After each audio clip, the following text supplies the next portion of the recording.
What's going on, man? We back at it with another episode, man, with boy, your host here, man, Freddie Benz, man, on I'm Standing On It podcast. I got to keep bringing back the regular, man. Y'all know him, man, the man that dropped Yeah, yeah. jewels, out, make jokes, he do it all, man. Welcome back, my boy Reflection, man. Bop, bop. I stay in the building, baby. Stay in the building. Appreciate you for coming on, man. So check this out. I wanted to talk to you today, and kind of get your opinion on this. So, I want to talk to you about the state that we're in today regarding hip hop, the music, Got it. the lyrics, even the culture of even black people when it comes to hip hop. Also, with the young ladies growing up today, and the agenda and the Right. message that's being pushed on the youth. You know what I'm saying? Most importantly, Yeah. sometimes it's not even about the youth. We got the grown niggas that's still being influenced by rap music. You know what I'm saying? So, I want to kind of just dive in with you, bro. What's your opinion of where we are today in hip hop music? Well, with me, I might have a little biased opinion because I was raised on gospel music. I didn't start listening to what we call secular music until I was 27, believe it or not. I didn't know who Dr. Dre, Snoop Dogg, Tupac. I didn't know who Ice Cube was. I didn't know who none of them cats was until I left out from under my dad's train. So but I grew up listening to gospel music, the Winans, DC Talk, that's a gospel rap group. Michael W. Smith, that's another gospel artist. So I grew up on I grew up on gospel music. But then when I did leave the house and start finding out who the secular artist was, it I was strong enough within my own characteristic self to not go further than those records. Like meaning I didn't listen to no NWA and go out and get pulled over by a cop and say fuck you. I didn't say that. I probably said it internally, but I didn't actually act it out. I didn't listen to any of the Ice Cube records and carry that out outside of a record. I had to understand the knowledge of knowing that this is just an expression of music. And it kind of hurts me that the courtroom now is using our lyrics, and I say our lyrics because I'm an artist in my own right. It hurts me to see how the court is being allowed to use our lyrical expression and bringing it to the courtroom. Because I wrote records about dumping on niggas and popping some shots, and for me to wake up today realizing those records can probably be used against me tomorrow in a courtroom, I don't even know what to say to that. I'm shocked that it's being allowed because it Mm. kind of goes against the Fifth Amendment, my opinion. Because how is it that I can look at a cop and say fuck you when he pulled me over? I could say that, and there's nothing he can do. He can't take me saying that to court. So why are we using rap lyrics? You know, that's a freedom of expression, not just speech, but expression. So I Hmm. never listened to those records and took it serious or took it to heart. I left it there. I might have gravitated to it emotionally on whatever level, but I just left it there. So Gotcha. so that's a take on it. But I guess it depends on the listener where you at in life. Why would you take a lot of these records and start living that lifestyle? Got you. When I grew up, man, and and I was coming from the South, so the music was a little bit different at that time. It was more Uh, it was more party rap. Party rap was coming out, which now don't get me wrong, even though it was party rap, people dancing, it was still censored because of the sexual content of the music, like Luke, Two Live Crew, them type yeah, people. too Um, short. at that time I didn't know nothing about Too Short till I moved to the West Coast. When Uh, I found out about Too Short, I thought Too Short was boring. Like I didn't like that rap. I was I was I was into gotta get it, see the girl. Let me see. Like I'm like all that about. Like, you gotta get on something, dude. Brown. You know what I mean? I was into that. So then when I moved to the West Coast, it switched. Like the rap was hella slow. It was slow rap to me. Slow well, tapes every day. Me and Freddie B. been famous. Like it didn't sound the same. You know what I mean? Yeah. But with that being said, coming to California, man, I did start listening or hearing about your NWAs, and I remember there were CDs coming out back then with uh, or tapes. Let me rewind, tapes. Right. Side A was the Blood, side B was the Crips. And all that was new to me, man. And it was all this gang banging stuff, and I wasn't used to all that, you know. But the Yeah. message then was even with drugs. Let me speak on that. Even with drugs back then, when rappers spoke on drugs back then, it was about hustling the drug, getting the money from Right. hustling. Sell the Wasn't drug. doing them shit. You never wanted to be called a dope fiend, a crackhead, a Ever. buster. It was all about hustling. Nowadays, with the kids, I see it's the opposite. They promote taking the damn drug. Now, your favorite rapper is a crackhead. He can't do interviews because he high. He falling asleep, sipping lean. And not only do he take a drug, he take all the drugs at once. You know what I mean? He ain't just smoking weed. He on weed, alcohol, pills, everything. Part like, damn, how high you trying to get?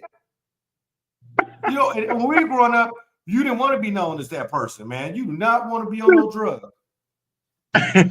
Well, even Nip said when they asked him in an interview about weed and how does he keep the composure thing, he said he's trying not to get too lost in that because that's how he's going to be remembered if he's on a business meeting or something like that. Even though they're going to show him love and respect him, but when he leaves, they're going to be like, nah, he smelled like weed.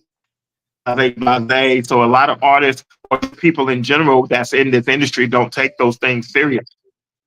But it's true.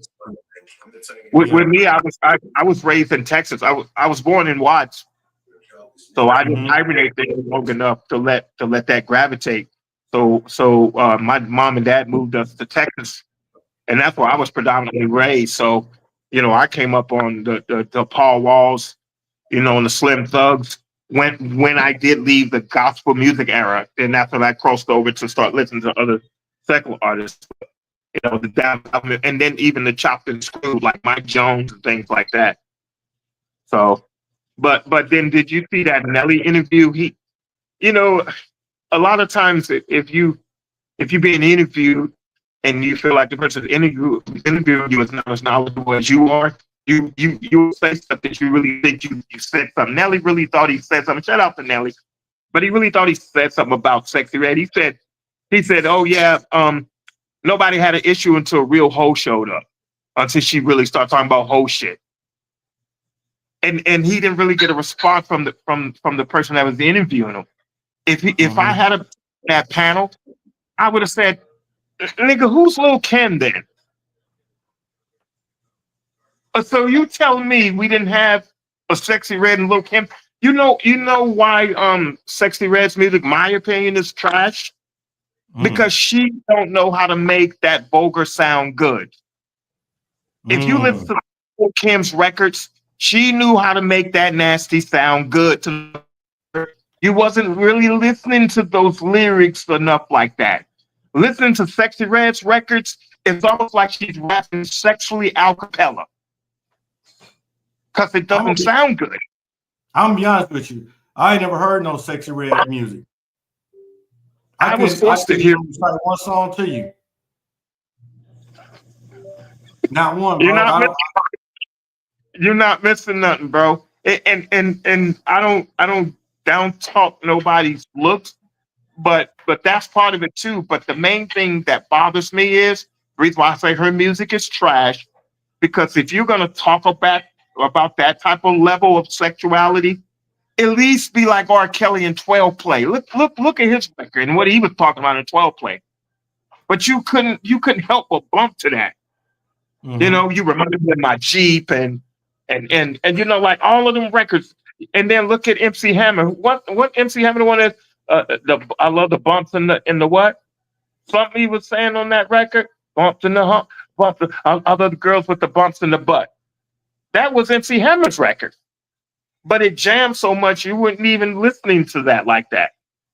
So a lot of these people don't know how to make them vulgar records sound good. And that's part of the problem right there. And I'm not justifying lyrics, but you know what I'm saying, expressing yourself sexually is not really the issue so much with a lot of these male and female artists. Nowadays the shit sounds garbage.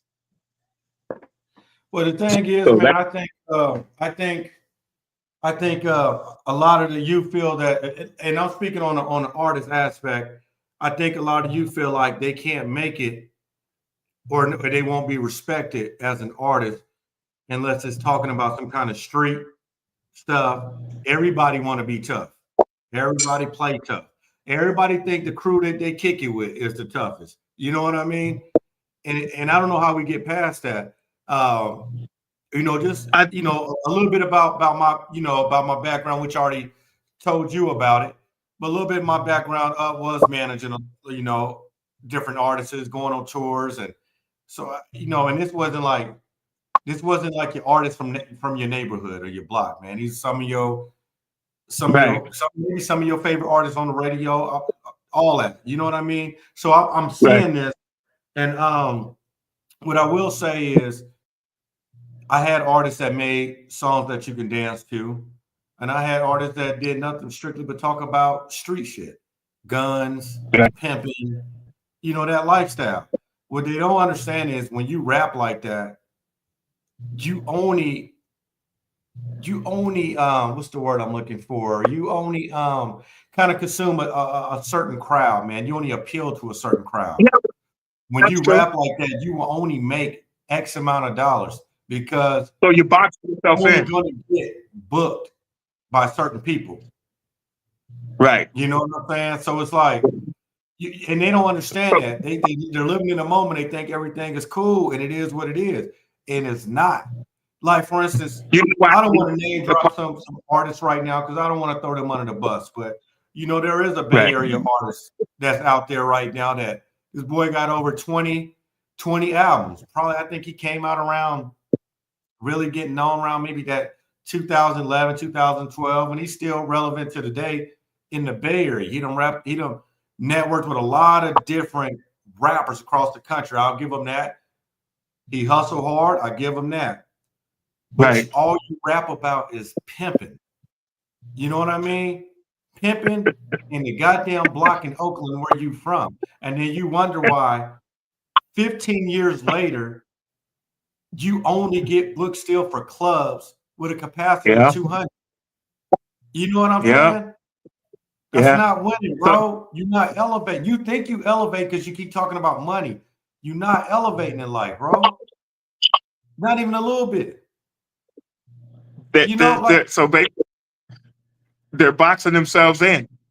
Yeah. The thing is, who are you really making the music for? Are you really making the music for your fans?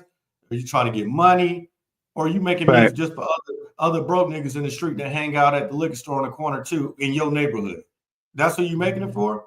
Because if that's who you making it for, you don't need to put nothing on the internet. Just go rap to them niggas in the street. Then when you get off work, just go on outside, sit on the porch and rap to each other then. If that's the goal. Yeah, you know, and it'd be sad, bro. I used to try to talk to him, but like, you can't do, I don't want to call it party rap, but just a positive rap that make people want to dance, or knowledgeable type rap that make you think like, damn, like I used to hear Ludacris. Like to me personally, if you listen to Luda word for word, just listen to the music. Don't pay attention to the man or who you think he's soft or this and that. Listen, Luda has never put out a bad album.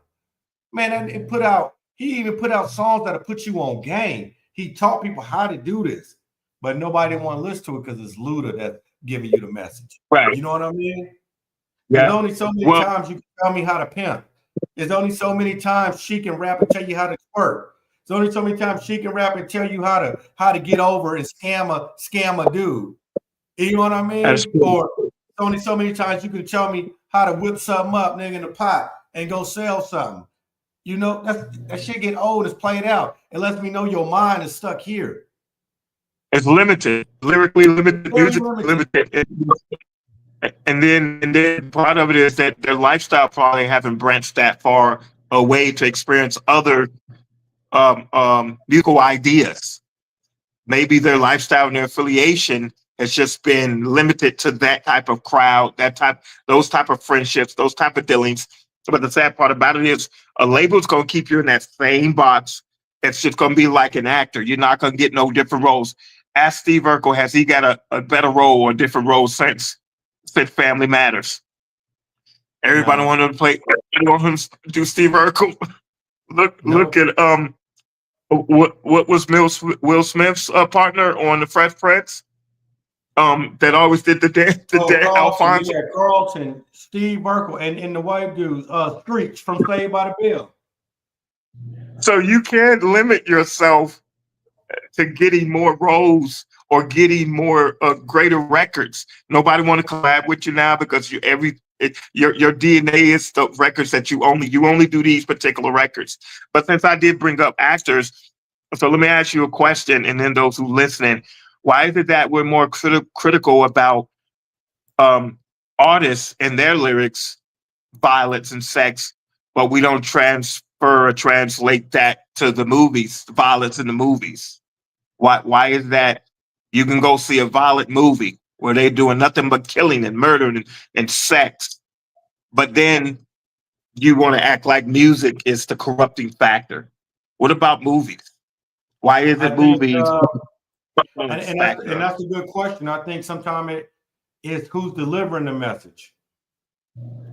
You know, Brad Pitt can go make a movie. Tom Cruise can go kill everybody in a whole nother country. But they still separated. It's just a movie. But with a rapper, especially when you go to court, it can never be, it was just a song. You know what I'm saying? Yeah, so, look, what about Training Day? Denzel in Training Day. He got his biggest accolades. He didn't even get a Grammy Award for playing Malcolm X or that. Malcolm X. But yeah, look at the accolades he got for playing a dirty cop. Yeah. So it's almost like there is some biasness to when it comes to musical artists and actors, violent role playing actors. The thing that we're criticizing is the lyrics and the gunplay and the sexuality musically. So why aren't we giving that same criticism to the violent and sexual movies that they're putting out? Me personally, I don't take offense to none of it because I don't internalize it. I mean, yes, it will change my mood and fluctuate it from time to time, but I've never woke up and listened to like I said, what is that? A Cypress Hill record, and went out and made an attempt to try to beat up a skinhead or and I'm not saying that's what Cypress Hill represented, but I'm just saying you just have to be more strong emotionally not to carry those things out that you're listening to. Because a lot of these artists are talking about fucking his best man's wife or some shit like that. I've never been influenced to do that because I heard it through some music. It's not in my DNA to do it in general. I'm never woke up and tried to imitate some of these things that I'm listening to musically, but it is a lot of kids today that are influenced by this music. Because look at Rest in Peace to King Von. Look at what's going on in Chicago. A lot of that stuff is real music. A lot of that is influence. Look at the white kid, Jesus. You remember Jesus or Jesus, whatever? He's that white kid. He just went John Doe because he actually admitted, no, I don't be out here, killing or nothing. I'm just rapping about it, and he was blowing up. So let me ask you this then. Why do you think, just within the culture, why do you think we all got to subscribe to the music like that in order to respect that artist? Like, for instance, if you didn't rap about street stuff, then you automatically get labeled as this soft dude, or you not, he a square, he this and that, all because you choose not to rap about street stuff. For instance, you got a person, and I don't listen to this music either, so maybe I'm to blame too. But you got people like, what up, 80? So like you got people like let's say you got Flow Rider out there, right? Which people probably look at Flow Rider as a square, but then he got more money than all y'all. And not only do he got more money, he's getting invited to perform at places that most of y'all will never get invited to perform to. Yeah. They'll bring him to the Super Bowl to perform. They won't bring you to the Super Bowl. You wouldn't even be a thought to come to the Super Bowl. You know what I mean? But you'll be happy with performing at the club around the corner that only hold 200 people while he performing in front of 100,000. Well, for a lot of artists, a lot of artists, if they can make it believable, if they can make it sound believable, a lot of artists are not being checked on what they're talking about, if it's authentic or not. So a lot of times they could be fake pumping, but just because they make it sound believable in that studio and they drop that, look at Designer. What did you think when you first heard Panda? I got hold of them. Like, what did you think? Like, I didn't picture a skinny dude that had the shakes and weirded out like him. I thought he was more or less a thug-oriented dude, and that record really sounded like this was a heavy, not a fat nigga, but it sounded like he was more of a big body nigga dropping a record like that. He was totally the opposite. So a lot of times, a lot of artists can get in the studio and make that shit sound straight, and just because they got the voice for it, and then they let that producer do his thing, then they'll live off of that image, and that's not even them. But why does the rap music gotta be street? Right, depends on where. Depends on where you were raised at, or where you are, or if you're a gang affiliate or something like that. You feel like you got to represent that way. But with me, anytime I wrote a record, I've always wrote a record according to my lifestyle and how I was raised. And I might have sprinkled it with some street, but you could listen to me in those records and say, nah, he stayed true to himself. So it depends on how much pride people have. Maybe I didn't have that much pride to let people know who I really was in my records. Some people have an image that they. Have you ever had a song that you made you feel like it influenced you a little, even just for a brief moment, that it changed your energy on how you felt at the time? Like, for instance, perfect example, I felt back in the day, like just right after high school, when Mystical come on, I heard you was looking for me. It made me feel some kind of way. If I was hot at somebody, then I put on a Mystical CD. I'm riding around trying to find the person. You know what I mean? Right. But it really did feel that way. Right, but a lot of times it depends on how strong you are to control that emotion. You know what I'm saying? Is you can accept some of it and kind of just feed off of that. But a lot of people are listening to these records because it matches their emotional state. And then they go outside of that record and act it out. And that's what a problem. That's part of the reason why a lot of these suicides are happening. People, a lot of these young kids and older people are listening to these particular suicidal or punk rock or rock and roll records before they pop that pill to kill themselves, or before they take that gun and put it to their head. So a lot of this music is influencing people, mostly weak-minded people that it's influencing. I've been too mentally strong to be influenced by it to that level. Have I been inspired by a lot of? Yeah, to a certain degree, but not to the point to where it controls my algorithm and my direction and my lifestyle. No. Let me ask you, because I know 80 participated and it still is and part of music, and 80 was a kind of a factor when it came to music, especially in Northern California, man, and in that scene, and people was subscribing to the music, man, and it was on the radar. People was looking for it when the next one was dropping, and I was witness to it, and I was witness to some shows he was doing, and the motherfucker be packed out. You know what I'm saying? So 80, when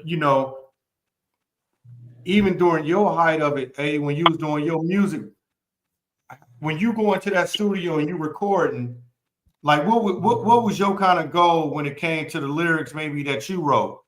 Was it just a beat made you feel away, or was there a certain image I'm gonna be this type of artist, or what was it about you? It's going 80. The sound is it's like muffled. It's still, yeah. It's muffled. You might want to might have to log out and log back in on it. Yeah, you might log back in, and we'll get you in. Sound like robot type thing. Okay. Oh, there you go. You good right there.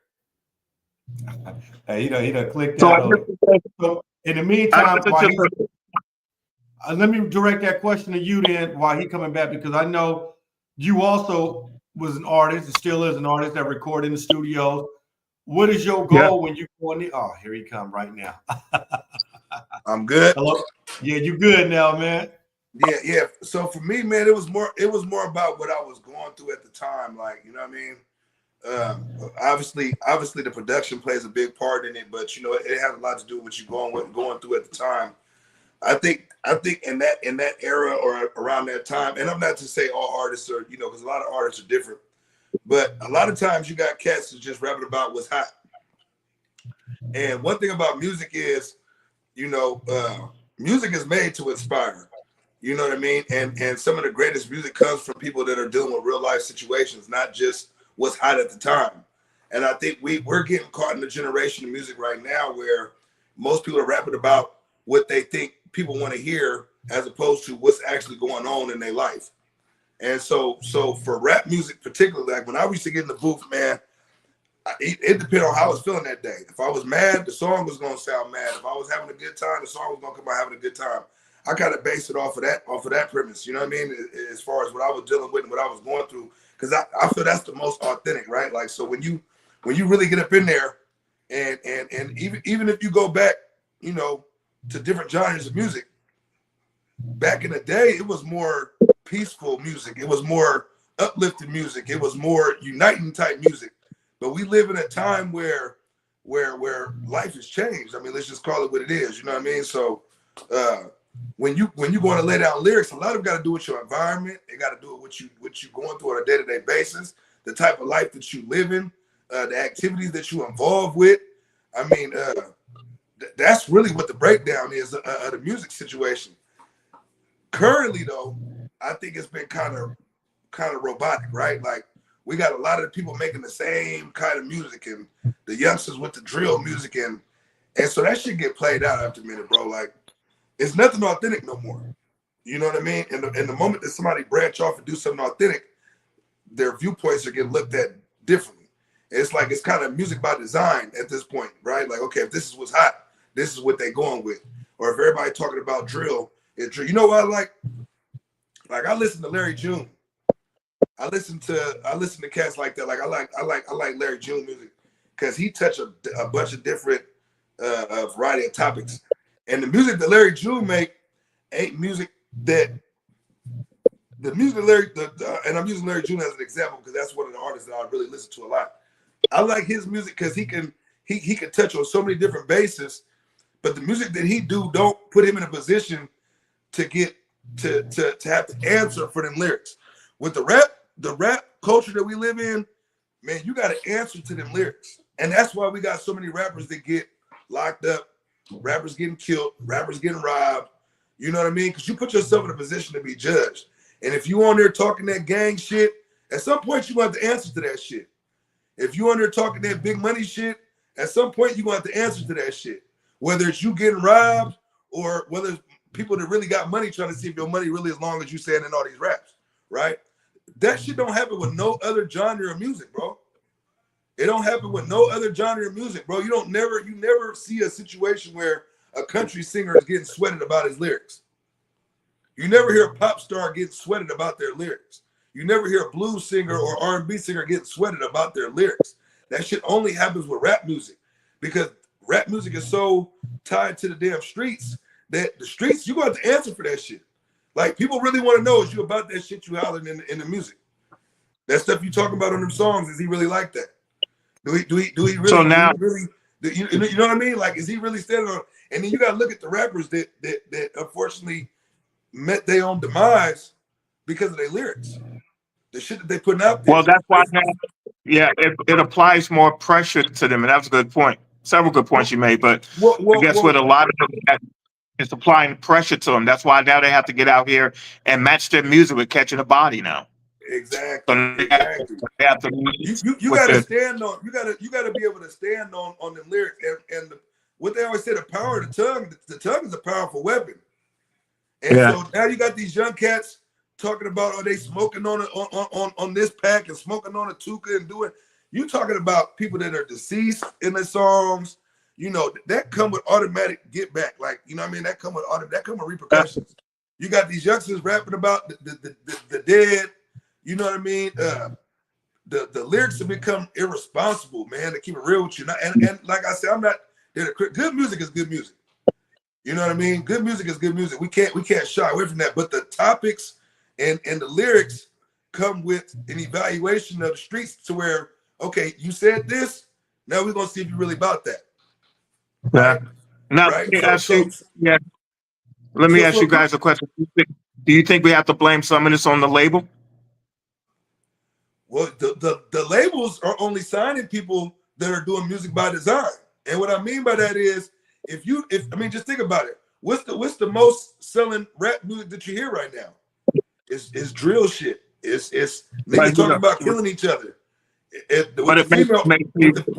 the female artists, it's the same shit.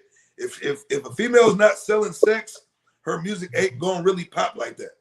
Yeah. As far as the label go, now I'm not saying there's no talented women that don't rap about you know, things outside of sex and they got bars. But that's what's selling.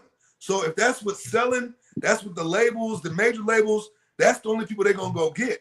They don't want to hear a conscious rapper, a common, you know, guys like that we get. They don't want to hear that because in their eyes.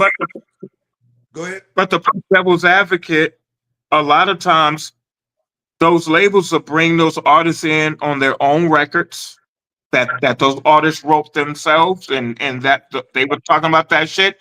But as soon as that business or that office store closed, they bring in another street writer, or they bring in another artist that writes the lyrics for that now new signed artist and say, this is the direction we want you to go. We want you to talk more about sex. We want you to talk more about killing.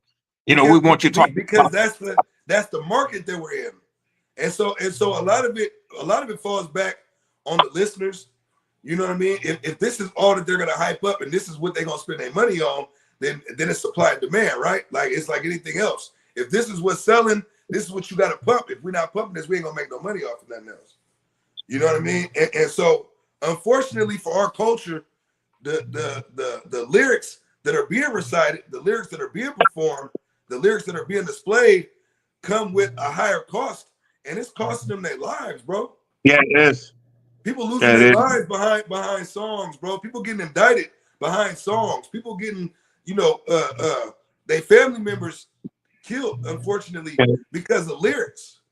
And that's what I mean by the power of the tongue. You know, you didn't hear when you would hear music back in the day, you listened to Al Green or you listen to Marvin Gaye.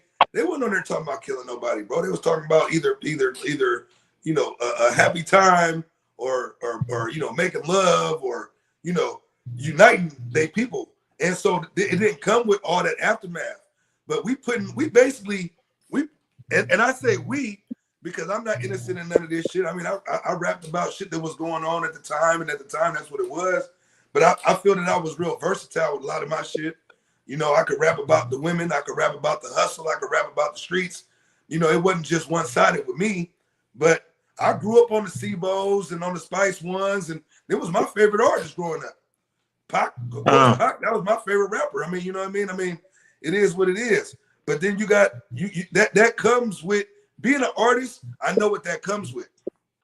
It's been times we done had shows out of state, bro, and you know, the street affiliations that you come from, and people know that. And when you touch down in their cities, it's a lot of the opposite, you know, it's the opposite gangs and all that kind of shit.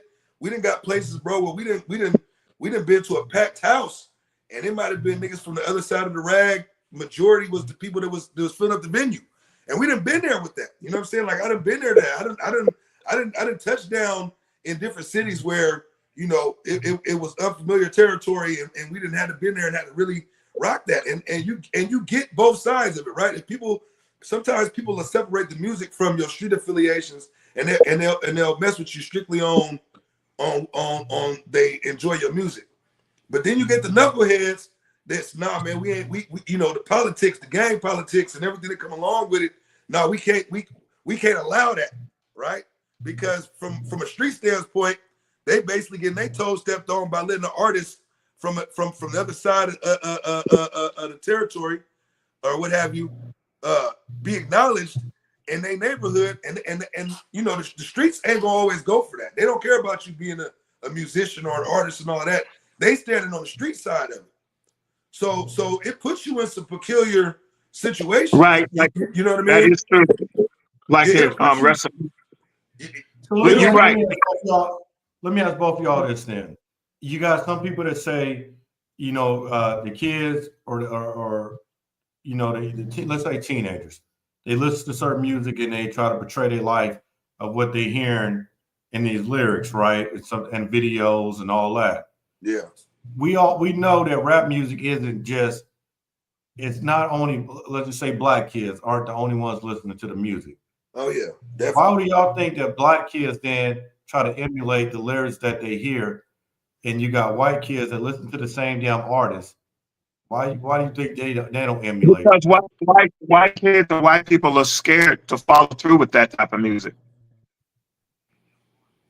Black kids are not scared to follow through with that type of music.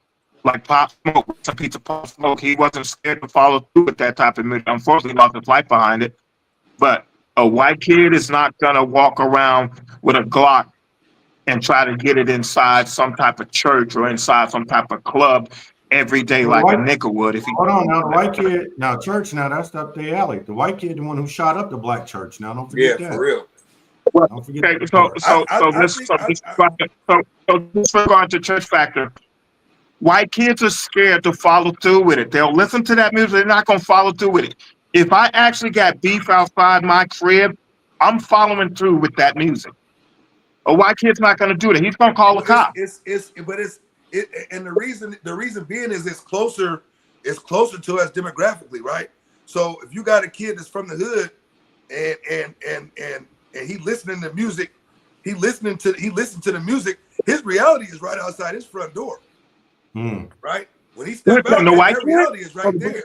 So it's closer. It's closer to home when you got somebody listening to music that they can portray, you know, from the lyrics. They can live that out a little bit more because they walking into that on a regular basis.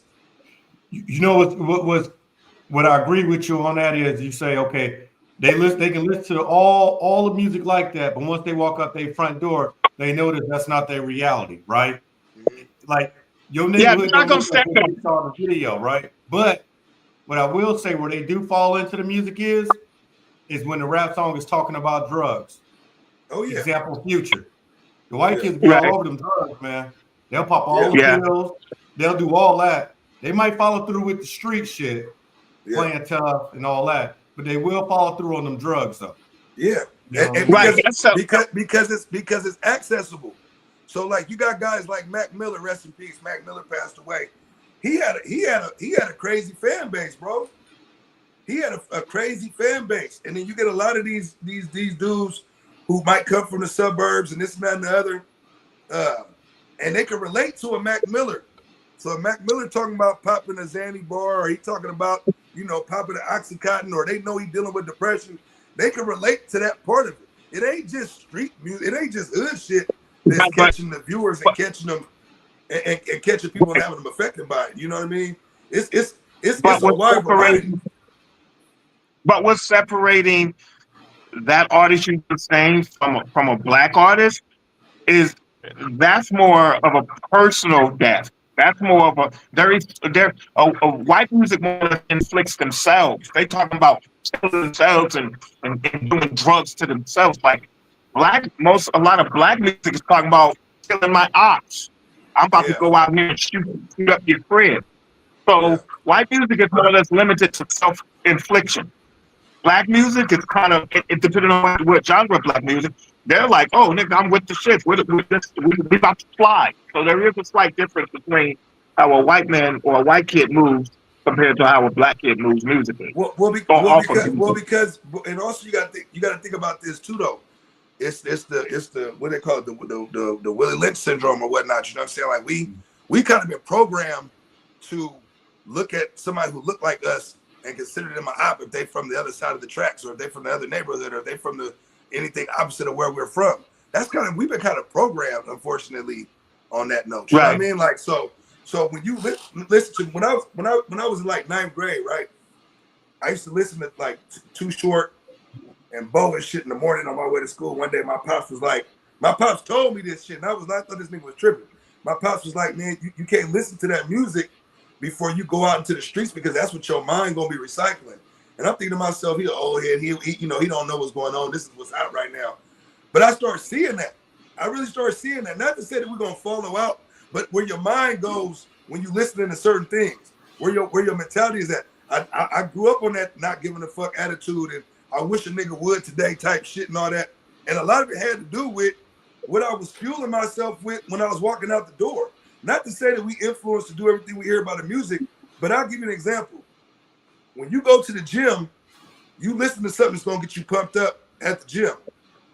If you cruising and you hopping on the road, you're gonna listen to something that's gonna settle your mind while you on the road.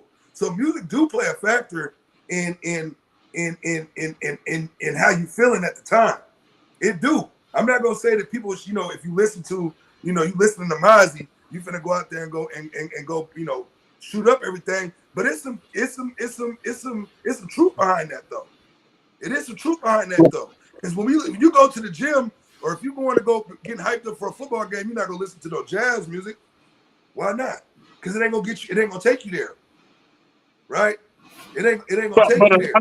A lot of our youth that are listening to artists such as Sexy Red, Cardi B, Glorilla, they're internalizing that music. They're actually trying to live out that music. They're trying to live out those lips. You got to think about it. It's the only role models. It's the only influence that they get in their hands on a regular basis. You got to think about it. When we was coming up, we didn't have no internet. We didn't have no YouTube.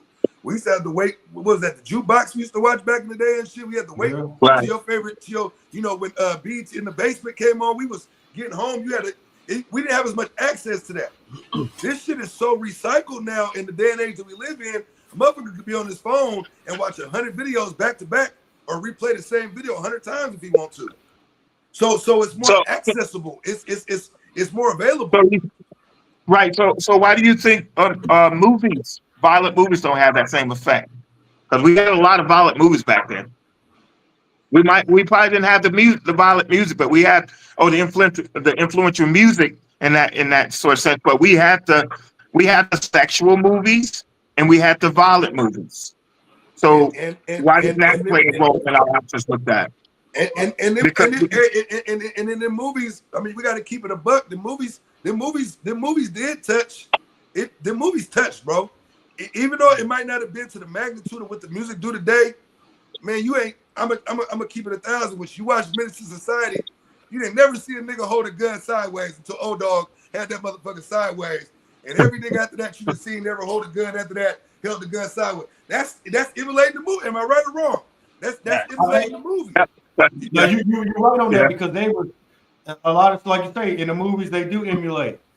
That was a perfect example with the gun sideways, 40 ounce back then. But the reason why I'm saying that is, why is music the fall guy for a lot of young people's actions though, and not movies? We never really talking more on not just black movies, but you know, mainstream movies. Your Tom Cruise is what's the little short nigga with the big ass head, white dude that think he can beat up everybody? Whatever his name is. Danny DeVito. No, that old. Dude's still in the movies right now. Jason something, whatever his name is. Oh yeah. Jason Statham. Yeah, him. Yeah. But nobody ever really says when somebody come up, when a nigga in the hood come up dead or something like that. They never really say what let's check his DVD or check his phone, see what movie he watched last, check his Netflix. But they always quick to say, check what he was listening to, check the record. The first thing the police, the judge to say, well, the last song he was listening to was "Fuck the Police" or "Cop Killer." Well, what do you? Like, but you got this. What you got to think about though. Do you listen to music more than you watch movies? Shit, my Netflix is constantly in rotation when I'm at the crib. But what I'm saying on a day-to-day basis, do you listen to more music or do you watch more movies? I listen to more music because I'm mobile. I watch a movie. So whatever you seek in abundance is what's gonna come to you in abundance. You know what I mean? And like I said, I mean, I'm gonna keep it real. That the movies that was for us in our generation, the Juice, the Boys in the Hood, man, all that shit plays some type of effect on the way that we after you saw that movie, you felt a little different. You felt a little different. Hey, I like that right there, boy. You came in trying to be smart, boy. Talking about which one you do more, watch a movie or listen to music. It's the truth, though. When you say it like that, you think we all listen to more music than we do sitting down. We don't have time to sit down or watch no TV like that. Hell no. Only because music. You listen to music on work, coming home, going to gym, when you take a shower, anything. You listen to music. But we only listen to music more than watching movies because we're not stagnant to watch movies like that. We're mobile. That's why we listen to more music. We're on the go. But it was because your question. But your question was, how come we don't blame the fall guy? Is it the movies? It's more the music. The music plays a bigger role in our day-to-day lives because I could go 2 weeks, 3 weeks without never seeing a movie, but I listen to music every single day. Yeah, I listen to music, and the day go by, I don't listen to music. You know what I mean? But the violence is still there. Whether you saw that movie last night or last week, you still heard the violence. You still heard the sex from that movie. But how often are you watching that movie for it to stick with you? You don't have to keep watching that movie. You was already introduced to the violence. You was already introduced to the sex. The music is consistent though. The music is consistent though. So like if you put your playlist on right now, you're gonna go through 10, 15, 20 different artists within a half a day period. When my playlist come on, it's everything on there from Zay Bang to Rick Ross to it could be a whole from Larry June. It could be a whole plethora of music that's on there. So you're gonna hit different streamlines, boom, boom, boom, boom, boom. Man, I can tell you the last time I watched the movie, it was a while ago. You know what I'm saying? I watched Miami Vice the other day. And I can't tell you what movie I watched before Miami Vice. Nigga, like that's just. I mean, I'm not big on movies and shit, but I listen to music every day. Well, we got we got a regular that chimed back in, man. That used to be on the show often, man. I don't want to have him ignored, man. He popped in, man. So we got Drip back on the scene with us, man. You know what I mean? And I'm glad you came on because what y'all three actually got in common is all three of y'all have your own projects. You're all recorded. You're all artists. You know what I mean? Right. I will say because I heard all of y'all music before, but all y'all do have your own different styles. And I would say the way y'all make y'all music, maybe subject matter is all different too. You know what I'm saying? Meaning the type of music y'all might rap about and it goes out, I think it might hit different targets. You know what I'm saying? Of people. So I had asked before you came on, when you in the studio, Drip, and you writing your songs or whatnot, you listen to the beat or whatever it is. You as an artist, what is it about your songs that the way you write them, or you saying, hey, I'm this type of rapper or I'm this type of artist, so my content is this is what I'm gonna write about mainly in pretty much each song? Or is it I'm writing basically really what I feel that I know or that I might be the expert at, talking about this particular subject? You know, for me, it's a trip because I just listen to the beats, kind of like some basic normal shit. Listen to the beat. Okay, let me come up with a hook. Am I writing it from a standpoint of my experience, my life? It's basically like I'm just rhyming words, man. I'm coming up with the hook, and then I start to write. I don't put too much thought into it of like, did I live this? Did I do this? Questioning everything. I'm just rhyming, putting words down, recording them. But I mean, on a level of experience and expertise, yeah, you know, been out there. I understand what's going on. I'm not slow to the game, but but for the most part, you know, I just put the shit down, and I really don't think to do it like a hit home songs, talk about my personal life. I don't come from them standpoints. I just be in the studio vibing, boom, and then next thing you know, I'm rapping some words. They make sense. They sound good. I'm recording them. That's just my process, you know. But yes, it all comes from and stimulates from my past, what I come from, where I've been, what I've seen, what I've done. Do I share everything on wax? Absolutely not. Not that it's some bad things, or just motherfuckers got personal lives that he like to keep, you know, personal to himself, good or bad. Definitely, like I say, I come from a standpoint of just rhyming words and putting lyrics together and leave it at that. You know, so whoever say, oh, he ain't lit or he ain't got this, or you can't even really, you know, it's like I just laid it down and told you I don't even come from really my personal life like that. That's just me though. Well, Say what? Well, I think if the understanding was made clear as an artist to fans that any records we put out of that violent caliber, yeah, they knew that it's just a record because they could see you out and about and meet you and approach you and to be able to tell that you wanted to put some wisdom with that and say, hey, you know, listen to your mom and dad, stay out of trouble, blase, blase. No matter how violent that record you put out that they liked, when they meet you in person, they had the understanding that, oh, you know, that's not really the lifestyle that he want me as a fan to live. So I don't think enough artists are delivering that type of energy outside of the studio. I think they walking out trying to become that Juice character because it was on that album or that record. You know what I'm saying? Yeah, it's a lot of that. We also live in a time where you can show and prove that the fans is up close with the artists, you know, with social media and YouTube. It's more accessible. So it's like a lot of it we look at from an older generation, like these young cats, man, they doing a lot of clout chasing. Yeah. Right? They incriminating themselves in songs. That's why cats is getting indicted the whole nine.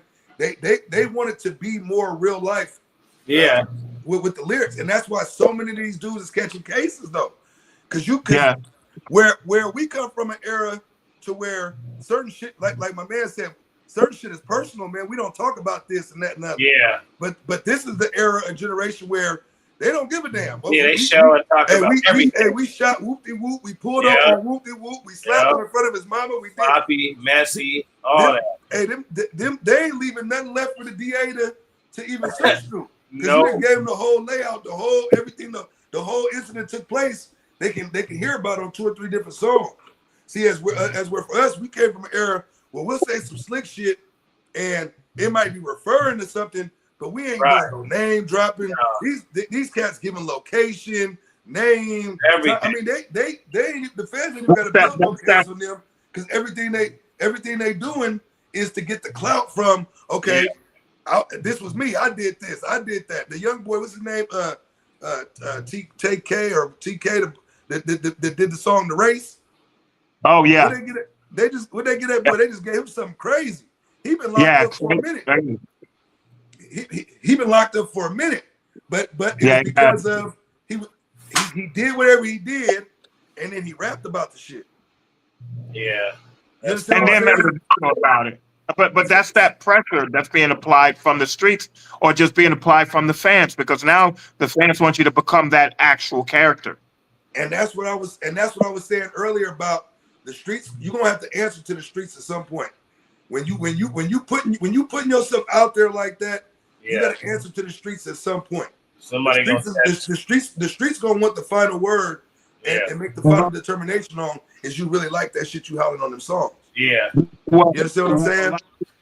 a lot of these female rappers have to answer to that sexuality too. So the higher they take their sexuality on record, how you think you're gonna get respect from a nigga that meets you in a grocery store or meet you in a club? He's gonna approach you in probably the most sexual, disrespectful way. 'Cause he's assuming, oh, that's you on record, right? You're talking about you like it like this, right? Or but a lot of them feel like a lot of these female sexual artists feel like they can leave that on record and they're not gonna get that from a guy or a nigga that approach them and meet them out there, and it just don't happen that way. A lot of niggas. I look at them two differently, man. When Eddie was talking about the guys that portray a certain role within music, there's somebody gonna test them on that. The women rappers, I don't from a sexual point, you don't think somebody's approaching Sexy Red on that sexual shit when they? You don't think that? You don't think somebody's approaching Cardi B? I don't think a guy meet a Cardi B or meet a Megan and be like, oh, because you rap like that, I'm about to try to fuck you like this. I don't. Well, not on some. Not on some.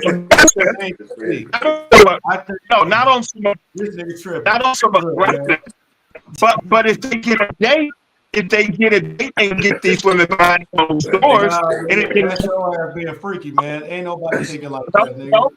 No, not on. If he do got a point though. As far as the level of respect, you're not gonna approach her how you would a nurse or a school teacher or something. I mean, as a regular woman would, because she already kind of put it out there.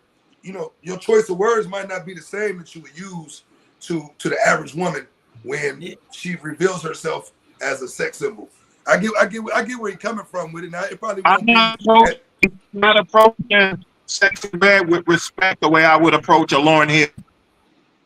Exactly. I'm approaching Latifah with disrespect, but I am approaching Cardi B with some type of lustful aggression. If she give me a date, after the date's over, I'm expecting her to put her money where her mouth. I think okay. I just heard you say two different things, and then I might agree on one of them. Like, I get what you're saying about the Lauryn Hill, the comparison like that, how you might approach the woman. And then when you said something about the Cardi B, about approach her with some lust shit, I don't know about that one, bro. I said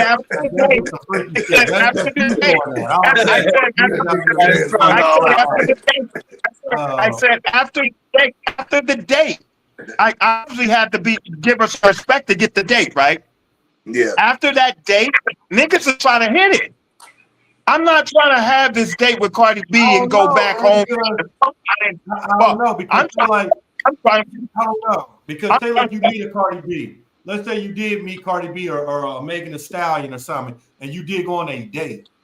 I'm pretty sure going on that date is giving you the opportunity to get to know them now, and I'm sure they a little bit different than what the music is out there saying. So you might you're gonna look at it different now. You know what I mean? You ain't gonna be but my goal is not you mix it. You're hyping up the aggression. I'm not saying we're walking out of a restaurant and now I'm trying to grab her buttocks. I'm not saying that aggression. I'm saying if we go back to my spot or hers, I'm trying to go for the goat. That's my agenda. I think you're gonna do that with any woman that go back to your spot. No, but it's gonna be more. It's gonna be more of an offense if I don't get it from her than I would a regular girl, because I'm hearing her music. So I'm like, hey, you said you like when a nigga do this when you up in the crib. You said this. So I'm expect a little more from her allowing me to do it than I would a regular female doing it. That's all I'm saying. You know the lyrics about hard, boy. That what he said, nigga, 69 God, nigga. Yep. You said this. Hey, when I This nigga When I heard, how many niggas had a Lil Kim poster? Don't lie and say you didn't. Don't lie. Look, every time Lil Kim dropped a record, you believe that motherfucker. How many licks do it take to get to the middle, to the center of them? You believe that shit. So think about Lil Kim and how you thought about Lil Kim.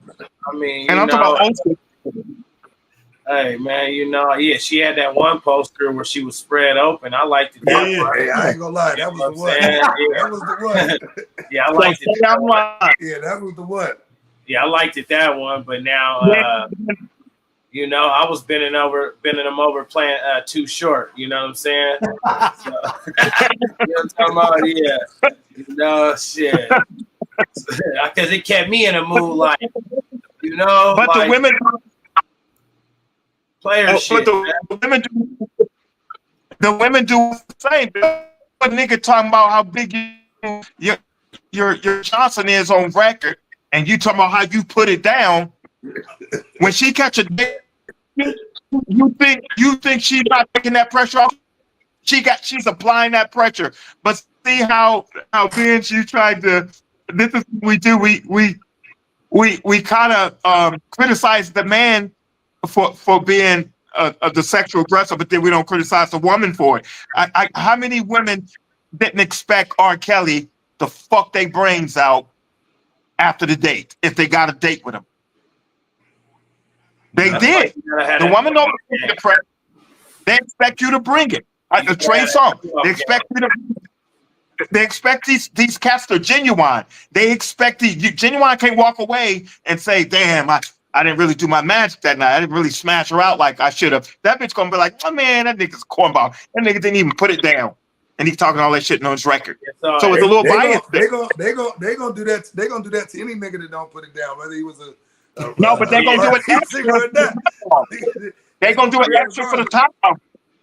They're not gonna do it for. They're not gonna do it at the level of a John Doe as they would a hierarchy top dog. Like they're gonna expect more from that celebrity that they fascinate. You gotta have that. You gotta have some top flight GAME, right? You know what I'm talking about? Because yeah, you're kicking it with. I'm kicking it with Cardi B at the end of the night. Cool. I heard her pussy smell like fish. Okay, I get it. But now I'm gonna say this. Yes, she's gonna be expecting me to let my Peter be my leader, to be trying to fuck like anybody else would. But now, when you got that uncommon information and you can chop it with her, the network is built. Now I can see her tomorrow, the next week, because she's expecting that. Yes, she put out that kind of music. But when you get around these people, you learn and see that what they put out is not who they are. So like my man said, Don E said, it ain't nothing but entertainment. That's what it is. People forget that. That's what it is. What do you think?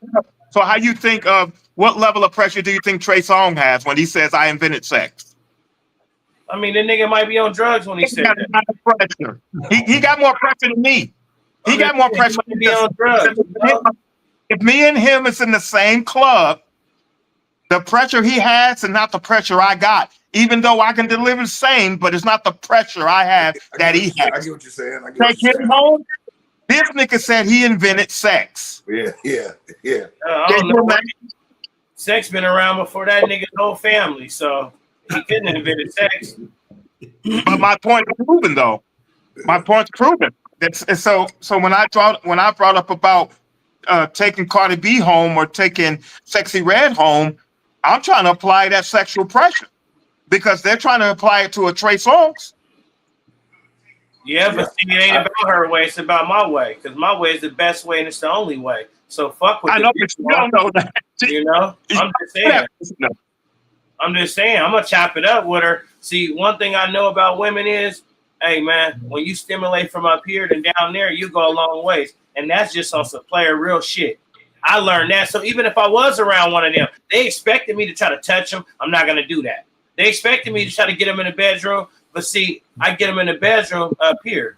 I'm a different caliber of cat. You already stimulate them. That's how I got the date. I did that first base. I stimulate. It's more. I'm not trying to stimulate. I'm not trying to do the stimulate. It's easy to get a date, man. If she think you tricking, That don't mean you stimulated her I, mind. I'm never tricked. Just have a nigga talk about sex, I don't mean tricking. You ain't got to Bring up stimulate no her money. mind when you wanna I go mean, the with pussy you. ain't the prize in my eyes, but I hear you. You know, my master Nah, bring up no blueprint is. My master plan, my blueprint is the prize. It's not between her thighs. She expected 99.9 of men to want to do that at the end of the night. Then she gonna say, you know what? I fuck with Drip because he's respectful. Anything he need, I got his back. I'm down for him. Yeah, that's the winner. You know? No, I'm not trying to do that. I'm not doing Yeah, I that feel you. respectful Every shit man with is no sex. different. Every man is different. I'm not trying to cuff sexy man. I'm trying to fuck it. I'm not trying to cuff it. I'm not trying to hold hand. I'm not trying to hold sexy man's hand. We're talking about women of that caliber. We're not talking about that you want to hold hands and open the door for. I'm walking to my car and that bitch gonna walk to her side. She gonna open her door by her goddamn self. I'm not opening her door. That's every day. That's a different type of woman. But you're talking about more respectful woman. I'm not talking about respectful woman. No, you ain't. That music is not You respectful. ain't talking about no respect. That type of music is not of respect from a real woman. Person's So character. why would I? That type of music is not respectable coming from a real woman that I would pursue. If that was a real woman, like a Michelle Obama, I wouldn't say the things I'm saying now. But so I'm not trying to. I'm not saying I'm trying to disrespect, gutter women. But I'm not trying to do all that male chivalry and romance bullshit. Fuck that shit. No, You want a thug? I'm just chopping it up, but my night don't have to end like that. Basically, so you saying this, if you was on the internet with a female in Thailand or the Philippines, right? And then you get over there, y'all was talking about all this, she was showing you pictures, all that. Let's say it wasn't even sexual. But when you got over there, you expected sex, right? I look at her profile. If her profile's half nude, that's the energy I'm bringing for the most part. Y'all If it's half nude, she looks like a freak because she put it on there. She put it on her profile picture. Why are you in a thong? Why are you in a thong on your Facebook profile? And then your Instagram is even worse. Ain't you got OnlyFans? Man, I'm saying somebody that was interested in you, y'all sending picture, but ain't nothing sexual. When you get to Thailand and you there for 3 days, you expected some pussy, right? I mean, ain't nothing sexual. Ain't nothing sexual. I mean, as a man, yeah, way across country, hell yeah, but I'm not going to bring that aggression if there's nothing sexual. Right. I'm expecting it, but I'm not going to bring that aggression. I'm only bringing the energy they give. I'm bringing that same energy. I'm not saying I'm violating them as a man, but I'm bringing that same energy. Hey, So you're trying to fuck. You expect it, right? Yeah, I expect it. But I don't expect it. I don't expect it from a woman, from a lady. No, I'm respecting lady. I'm not trying to stimulate a hoe. I'm not trying to mentally stimulate a hoe. Me neither. Who the fuck tries that? I'm not doing it. That's what Cardi B is, portray herself to be. Not even a hoe. I say more like a slut or a tramp. Because she ain't. So why would I want to stimulate that? I mean, mentally? hey. I mean, it ain't about stimulating. It's just at the end of the night because you heard somebody say something on a record. That's what you said. And I told you the category of women I was referring to. When I said, oh, you freaky like that? Okay. You freaky like that? Because I definitely would have brought it to Lil' Kim like that. I definitely would have brought it to Lil' Kim like that. No, I feel you. Everybody different strokes for different folks. I might run my mouth, but I know what the fuck I'm talking about, man. I might talk a lot, but if you go back and listen to what I say, it makes sense. I'm not trying to pursue a woman with disrespect. No, I feel you. I hear where you're coming from, but I mean, they looking at you like everybody else because it's like at the end of the night, she giving you her time, you giving her your time, and then you feel like you expecting because it's this person of this stature, you feel like, yeah, I'm gonna take my chance and I'm gonna have sex. That's gonna be a big accomplishment. Right. I'm gonna only expect that back at the telly or back at the room. Yeah, that's what I'm saying. When you want to somewhere with her. No, but I'm just saying I'm not gonna bring that energy at the bar. No. This is when you within the room somewhere, one-on-one, not nowhere out in public. No, I get you. Nah. But I'm saying if you kicking it with her, she might be feeling your body, y'all feeling each other. Yeah, and then a nigga, and then they switch on you. It'd be like, no, I'm gonna catch an Uber or a Lyft because it's already set up to where she already expecting you like you expected her. Exactly. You know, Exactly. But she expecting but you to are you come that basing way. that? Are you basing that solely off of her lyrics? Solely how she portrays herself? I'm basing that off of her lifestyle on and off record. Yeah. That's what I'm basing that off of. So And I'm because of the image that she portrays, you feeling that that's the way that she need to be approached. but only if she's portraying that on and off record. If she's not portraying it off record, no. But she's portraying that off record too. So what do you think? What do you think as far as when it comes to like to the gangster rap shit is what makes people get approached when they spitting certain lyrics and they putting them lyrics out there? I'm taking them for real. So that's I'm taking them for real. So the power of the tongue is real. Right. I didn't deny that. If that's what somebody putting out there, that's the image that they portraying. That's the energy. But the reason why people are expecting you to act that way is because you're doing it off record too. I never wrote a street record and carried that outside the studio unless I had a specific problem. Outside of that, any hard hitting record I wrote, I was done with that record once I finished recording it and I left the studio. I didn't bring that energy outside the studio unless I had a specific problem. Yeah. A lot of these artists are walking out of the studio and portraying that same role and image because they feel like for one or two reasons. That's their fan base, that's their overall fan base and following that they built it off of. And secondly, that's what they make. So they have to live like that. So now they box themselves in. So now they have no choice now. I've always had a choice. I don't have to be that nigga you just heard on that record. That was a record. That was me expressing my emotion and my feelings. Right now, it was more entertainment for you as opposed to. Music has always been entertainment for me.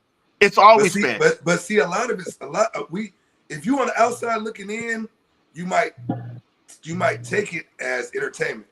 But when a motherfucker really living the shit that they talking about, it's no longer entertainment because that it becomes part of your day to day. So I'll give you an example of what I mean by that. I'm gonna give you an example of what I mean by that. Rest in peace, Nipsey. Nipsey, one of my favorite artists, bro. But at the end of the day, he was so embedded into to 60s to neighborhood crip that everything that he portrayed and put himself out, that was his own demise, bro.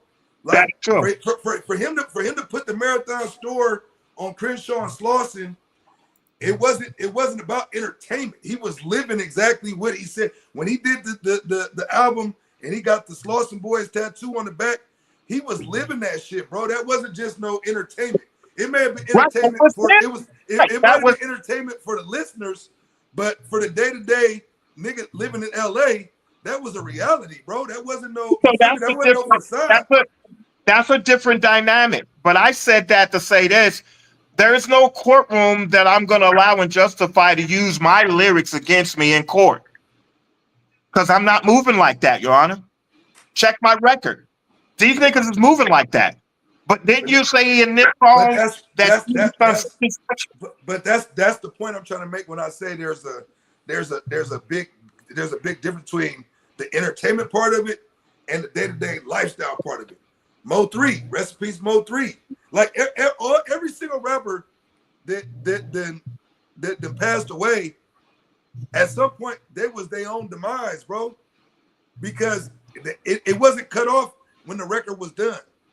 You see what I'm saying? They were still living that shit. Mo 3, King Von, them niggas was really sliding on niggas. Like that shit wasn't entertainment, bro. That's why they got. So I'm gonna bring more clarity to it. What do you have to say about No Vaseline then?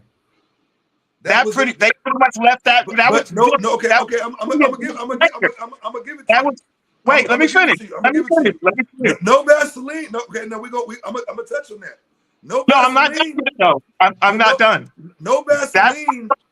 No Vaseline was a diss record that was put out for entertainment purposes. That's what I'm saying. But got his point across. But listen though. But listen to me though. Ice Cube ain't dead, Dr. Dre ain't dead, MC Ren ain't dead, Yella Exactly. ain't But you dead, prove my and none of point. niggas dead, So bro. you take no Because choice. that was a record that was left at the entertainment part of it. You understand what I'm saying? Right. Them lyrics So- never got nobody indicted. They Right, never so got check nobody it. shot. Right. They never got nobody killed. And even Right. Cube said, but even Cube said out his own mouth. Even Cube said out his own mouth. When I wrote them lyrics, I still had to see them niggas. It ain't like Right. it ain't But like I know, but it ain't like a Kendrick and Drake where the niggas can throw as many shots as they want to, and they know they ain't gonna never be in a. When Cube did No Vaseline, he was still in the proximity where he might have to run into an MC Ren. He might have to run into a doctor, but nobody died from that shit though. Nobody died. Nobody got indicted. From them Yes, but the thing is, you painting a narrative as if you can't tell a nigga fuck you on record and actually mean it, and it stays there. You can do that. I don't take no shorts. I don't take no shorts telling a nigga how I feel about him and his crew on record. I don't take no shorts because I don't act upon. Okay. So for instance, I'm gonna give you an example of what I'm saying. When the Kendrick and Drake shit was going back and forth, man, we knew that shit was all entertainment, bro. Them niggas wasn't gonna bust a grape in the goddamn food fight. We knew that already. What's the chances of Drake running into Kendrick and somebody getting punched in the face or somebody getting because shot? they're not the caliber of gangsters that we know will actually do that. Okay, but that's the difference though. Not caliber of gangsters. So it goes back to what I said. It goes back to what I said. Okay, it's according to how people move. There was entertainment lyrics.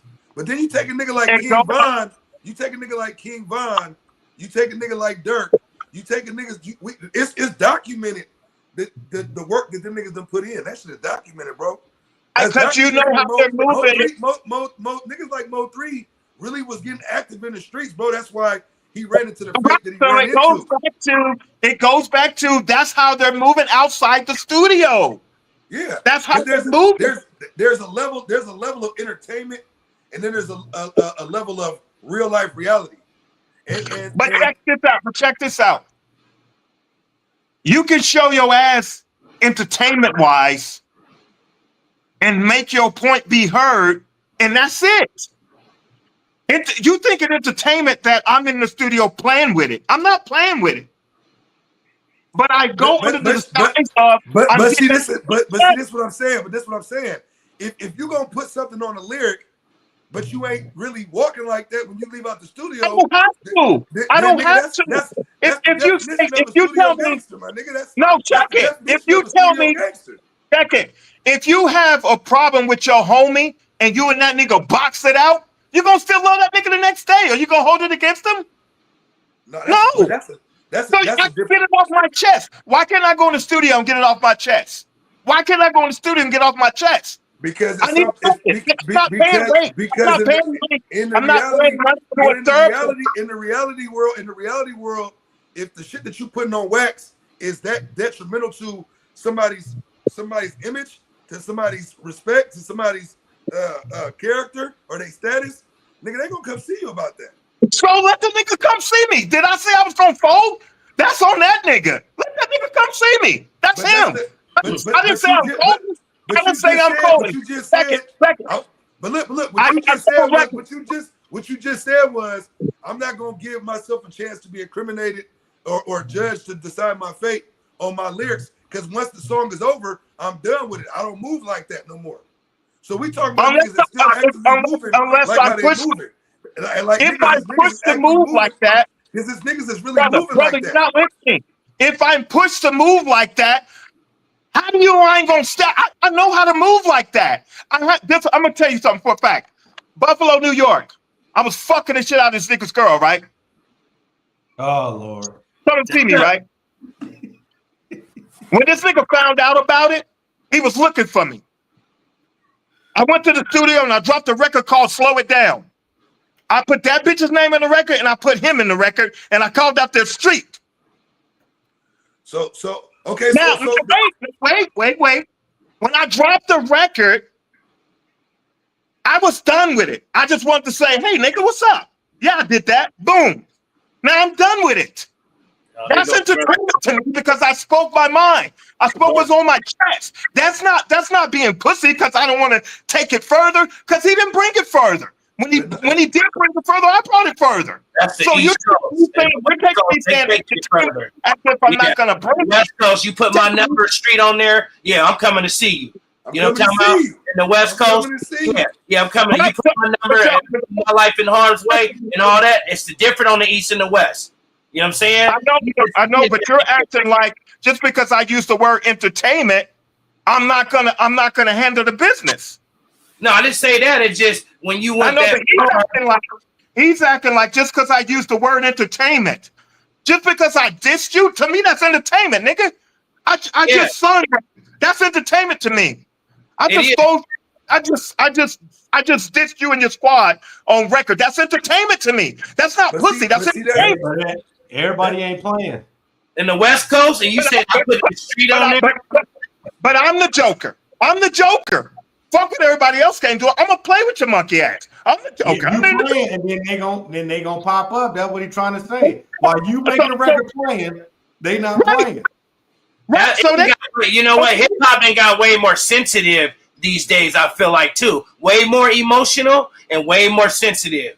It did. but in what verbiage of this dialogue did I say that I wouldn't match it? Did I say I was running? You might No. not. No, you didn't say you was running. What you said was once you get done with the song, you leaving it there, and you ain't Not with it's yes, I'm basically- leaving. I'm leaving it there. You basically said though you make the song for entertainment purposes. So if you ain't really moving like that when the song go off, then nigga, that's not really who you are. No, I have a right. I have a right to. If I say I fucked my homeboy's girl and I didn't fuck his girl, that's entertainment.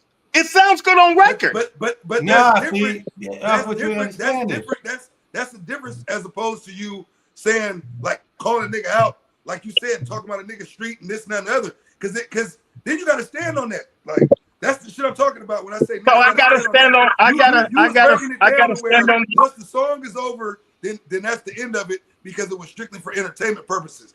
To me, that's how I feel about the Kendrick and Drake shit. Like nigga, they did that for numbers. They did that shit for fans. They did that shit. That shit was industry. That was industry. That wasn't industry. So if I write a rap about robbing a bank, right? I have to actually go rob that bank because I wrote it and recorded it? Fuck no. But to me, like when you talking about, when you say, fuck the nigga girl and you saying this and that, man, I'm like, to me, you them personal attacks. You saying I'm going to rob a bank. But if there's no personal name attached to that, I can do that. If there's no, what I write about, and you rapped a song about your homie, and you said something about fucking his girl. Yes, but if there's no personal name attached to that, that's it. That was the record I put out. And then leave the homie part out. Just say you wrote a song talking about. Put that in there. You're gonna put that in there because that's the entertainment part. Entertainment is not saying you weak on it. That's just entertainment. That's what I do, my nigga. That's what I do. A lot of fights get serious. WWE gets serious. It's entertainment though. But I guarantee you, if you meet any of them wrestlers outside the building and try to play them pussy, what they gonna do to you? What do you think they're gonna do? What do you think a boss gonna do? Every nigga know how to be a man if he's checked. But in that ring, you're just entertaining for the most part. Here's a disclaimer. Don't matter what they gonna do because them fighting days is over with. We in different times now. It's sensitive times out here. So them UFC fighters ain't gonna do a motherfucking thing. You got motherfuckers out here with guns in their pocket. They ain't gonna do shit. Everybody's got one. I know. They're not fighting no more. That's over with.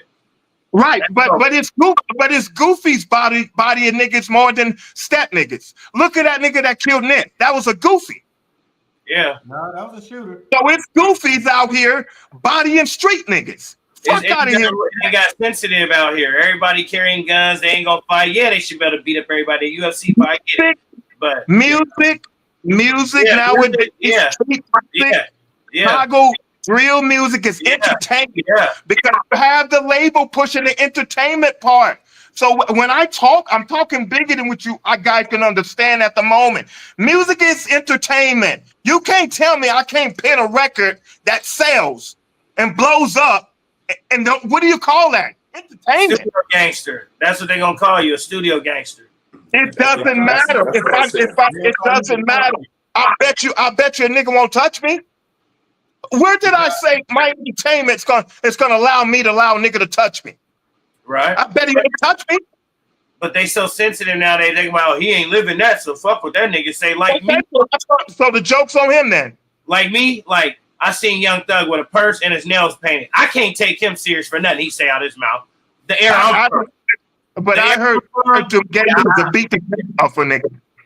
That niggas will beat the cake off a nigga. What do you say about that? Homosexuals will beat the break off a nigga. Hey, I'm just saying. I ain't talking about what they do violently and fighting, but I'm saying I can't take nothing you say serious. I'm from a different era. Yeah, real shit. Right, but I can't. But what do you talk about when you see a homosexual and you see that nigga throwing blows like a real actual straight nigga? So No, you can't go by. You can't judge a nigga by what you see. You said Young Thug was in a skirt.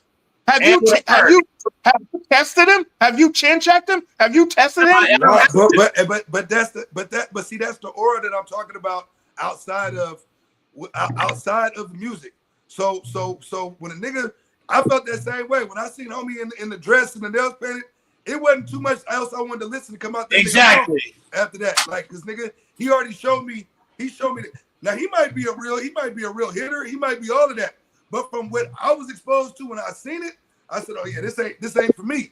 So I ain't never went and downloaded a Young Thug song. No, I never said I listened to Young. I never said I listened. I never said I listened. But this is what I'm saying. It was the image that was portrayed outside of the music. So when we seen that, the very first time I ever seen dude, I seen him in a dress. I was done after that. Yeah. I was done. But what do you say about Eminem? What do you say about Marshall Mathers? All that shit he was talking about in his first time. I ain't never in my life went and said, let me turn on that new Eminem, bro. I just never. That wasn't it, my nigga. I ain't never been in the car. Listen to me though. I've never been in the car with a nigga. No. Nigga said, hold on, man. Let's turn on that Eminem, bro. No, he crying over the bride too much. We don't listen to that. I fucks with Eminem for sure. That's cool. I fucks with him from my street at all. I'm more secure than that. Maybe you niggas, y'all not as secure as I am. I'm more secure. We was, but I'm secure. It's about which who you really is and what you really fuck with. I never got in. I couldn't get in that where we was. That wasn't where we was at. I can listen to. I never got into that, bro, because that just wasn't my. I can listen to Prince and turn right around and listen to R. Kelly. Hey, where I was from, Eminem wasn't hard enough. Prince is different, though, and I won't take no shorts for that. Hey, where I was, Eminem wasn't hard enough. Yeah, I'm gonna tell the truth. That was soft shit. That was soft shit, bro. How about what he was talking about in his music? It was soft shit. It was soft shit where I'm from. He's talking about killing his family. Yeah, that ain't the shit. That's cornball shit. Dope fiend shit. He's talking about dope fiend shit. That's lose it, crash out shit. Now I'm talking about getting motherfucking bag of money, man. Did you look at him expecting him to do that when you saw him on the red carpet? Did you look at him?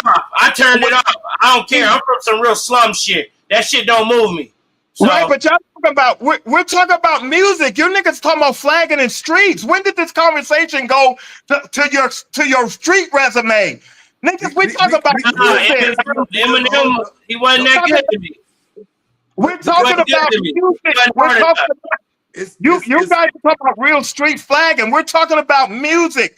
If you guys are really rapping and you trying to handle your business, why are you putting it on record?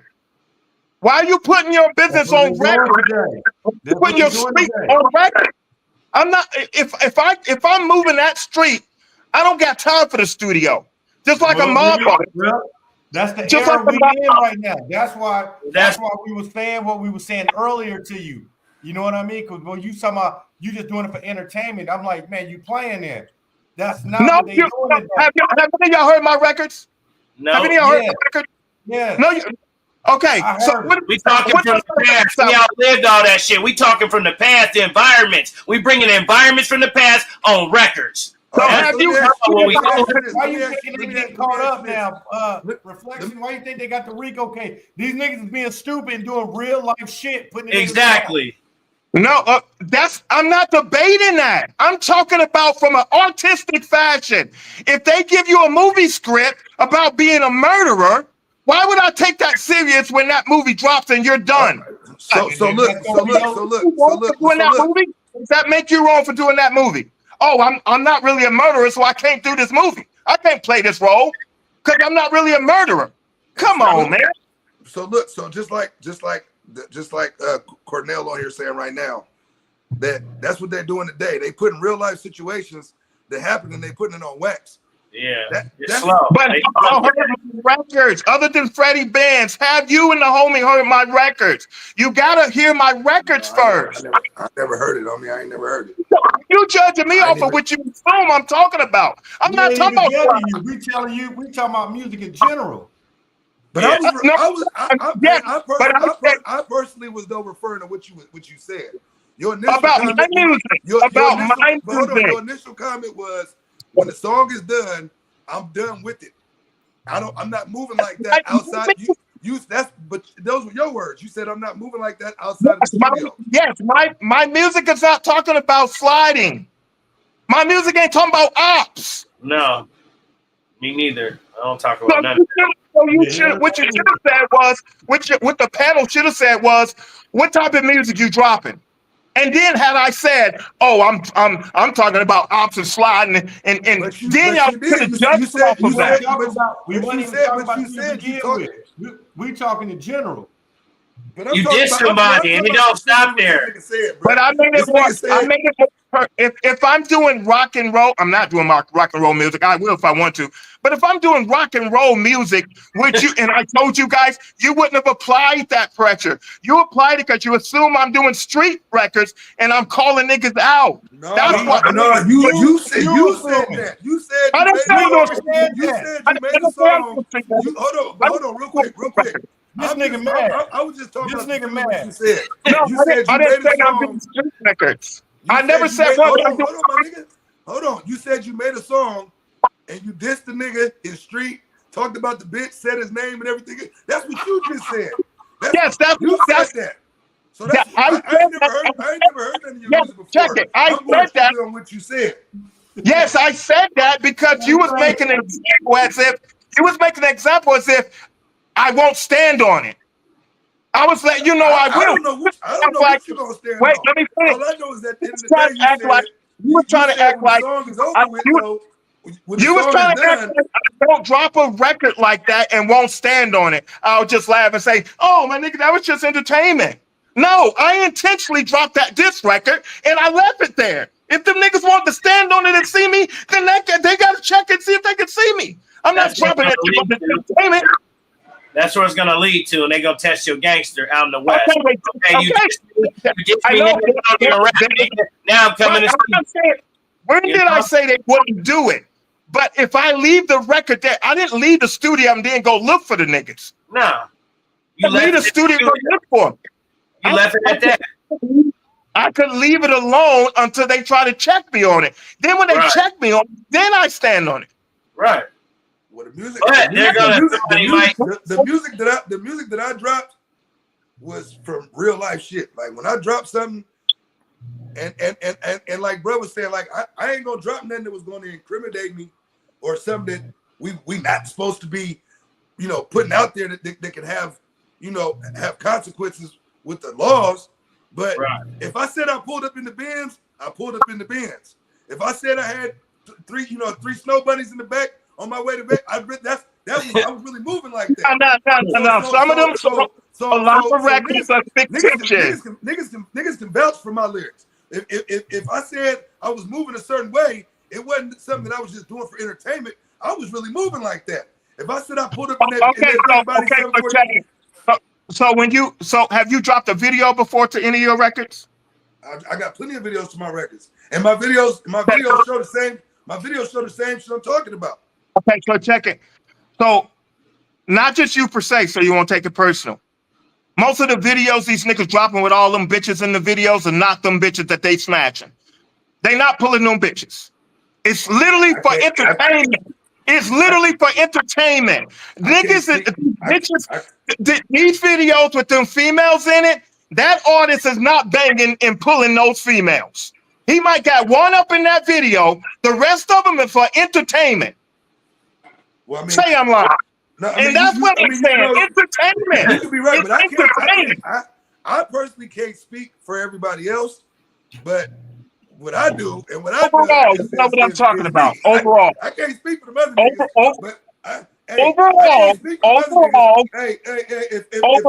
if I had a whip in the vehicle, it was mine or it was my nigga that was right here with me as well.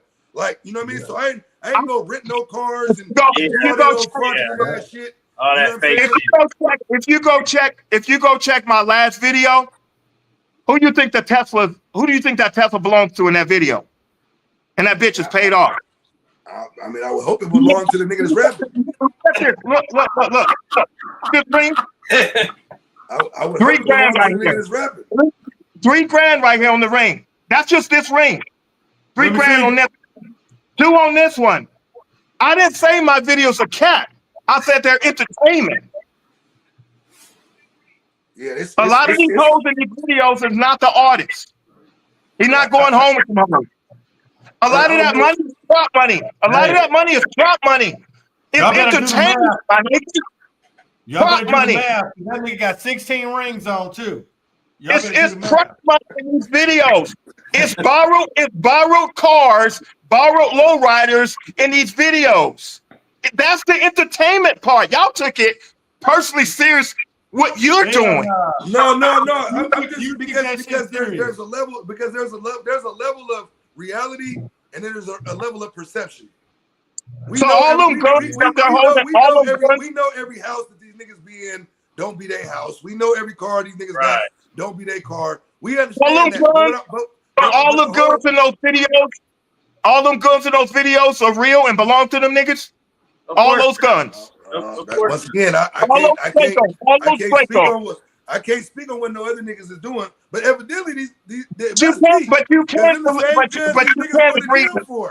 It's the same gun. I know, but you can't agree. But you can't agree about the entertainment part of it. Not for you per se. There's always an exception to the rule. But overall, when I see a video, I look at it as entertainment. When I hear a record, I hear it as entertainment. I wouldn't listen to it. So when I hear an Eminem, that sounds like entertainment. Yeah. When I hear a Nipsey Hussle, that sounds relatable, real life shit. Yeah. That's 2 different dynamics. That's two different dynamics. We talking music though. We talking. I'm just giving you my outlook. So when you bring up Eminem, but you paint 2 different dynamics of music. That's 2 different dynamics. It's all rap music. What's the dynamics? It's all rap music. No, but there's different levels of rap music. There's Slim Jesus. What I'm breaking down is the entertainment part versus the reality part. So no, you didn't, because you named 2 different somebody. When you name somebody like Eminem, because you brought Eminem's name up, I didn't. You brought Eminem up. Eminem, I ain't never in my life ever had a fucking Eminem song on my playlist, bro. Not once. Why did I bring him up? I brought him up because of things he's rapping about. He's talking about killing his family. But that's because that's entertainment. That's not him outside the studio. No, check it. Go send me. That's not Slim. Marshall Mathers, Slim Shady, Eminem is not actually going to put his family in the car and drop them over a bridge in real life. I get that, and that's what makes it entertaining. But we only brought up the lyrical content. Just like a goddamn Jackie Chan movie. Can't no nigga whoop 50 niggas that's in front of him doing karate kicks and flying off of buildings and shit. It's entertainment. Yeah. So that's what I'm saying. But I bet you nobody wants that Jackie Chan. But I bet you nobody won't check Jackie Chan or Bruce Lee after that movie. Come on, man. I bet you nobody won't check them. You in left field with it. I'm just giving you the dynamic of entertainment as opposed to real life. So when I listen to lyrics coming from somebody like a Nipsey Hussle or Larry June, I can relate to that because there's a lot of reality into what's being said. Right. I can't listen to a motherfucker like Eminem talking about killing his family and do it, because to me that's No. corny as fuck for one, and for two, I know that shit is falsified. Yeah. Right, so that's the dynamic of music. Music is whatever entertains your emotions and your lifestyle. So it goes back. Google the word entertainment. It's not just one. It ain't even emotions. It ain't no emotions. It's just ears. All ears. Whatever. Emotions are Hey. feelings. That's entertainment. That's emotion. There's a lot of entertainment that's emotion. Reflection. But for record, I'm gonna say something. I'm done. If a record is that serious, why are you recording it? If your life is that serious, why are you recording it? It's just a hobby. It's just a passion. It don't mean like I gotta put my life It's a in hobby or something serious. No. If I got a problem with you, it's not a hobby. If I got a problem with you, it's not a hobby. No, I ain't talking about a diss record. I'm talking about music in general. You said why you do music. It's something Right. So I was talking about music in general, but y'all took it to the streets. I'm talking about music in general. we were saying these youngsters nowadays. Look, These youngsters nowadays are slow. So he asked you, Cornell asked, okay, you might be able to separate it. You don't make it personal. How are the kids consuming it when it come out? Because they don't have the understanding of these records that they're supposed to be kept on wax. that's If right. I ever mean to kill a nigga, I'm not putting it on wax. Nobody should though. Can I share something with y'all? When I was a youngster, let me show you something. When you have no structure, no foundation, no father figure, you running around, you listen to Looney Coleon, Brother Lynch Hung, Sebo, Tupac, okay, in the 90s. Them niggas' lyrics made me feel like I was gonna kill or get killed. Okay, thank God I'm still here. Now, once I transferred over, all I kept hearing was Tupac. If I die tonight, that's all I kept hearing, right? You talking to a nigga out there, no structure, no foundation, nigga, the streets is all I got, right? No love nowhere, the streets is all I got. Okay, then when I found Master P, I'm not saying that taught me. No, the OGs taught me. The people I was around, the environment taught me. But it enhanced it. Once I found that Master P, make crack like this, it was all like hustle, nigga, grind, nigga, get some money. So all that other shit left me. All right, so check this out. Y'all know how y'all kept bringing up Eminem, right? I'm about to put you niggas with this. Oh, I love me. I love me to me.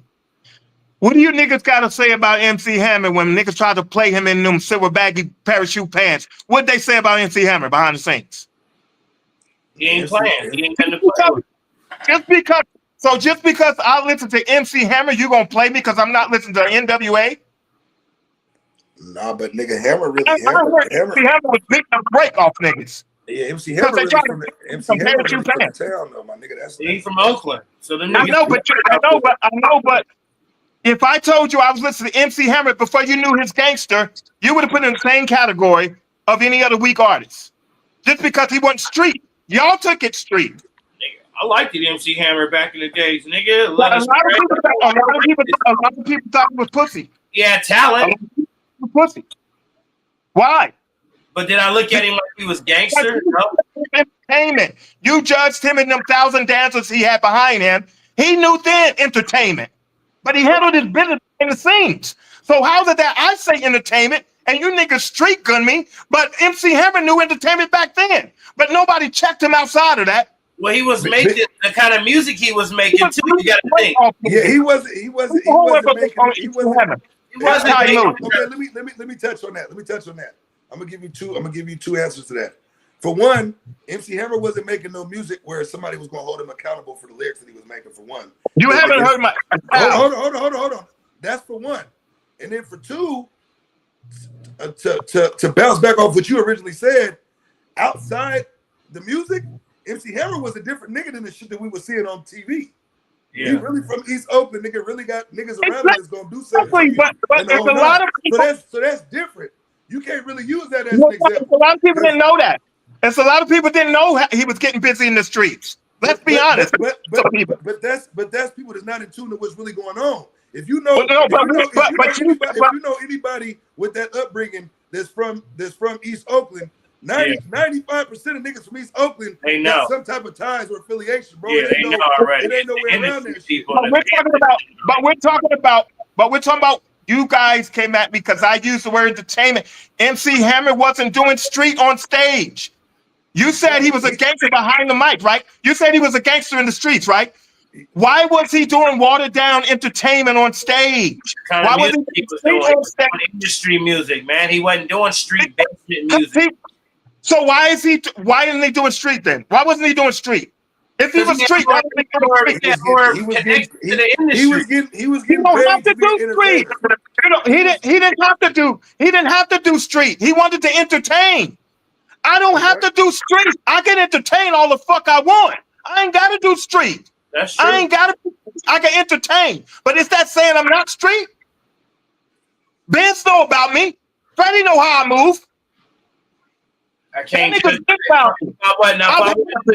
If I wasn't in the streets with a nigga, I can't. I had to question it. You guys are judging me off of my music and the entertainment. You don't know me. I'm not judging you off your music because I ain't never heard your music. I'm judging you off of what you said. Yeah, I never heard your music, but I'll listen. So you judge my said, right? I said I can go to the studio and drop a record off entertainment. That's the same thing with MC Hammer on stage in parachute pants. Entertainment is the same thing. But see, this is where you contradicted yourself, my nigga. What you said was you made a diss record and you called out niggas and you did such and such. That was you did all that. Okay. Hold on. But listen to the difference though. When you made that statement, the very next thing that came out your mouth was when the song was over, that was the end of it.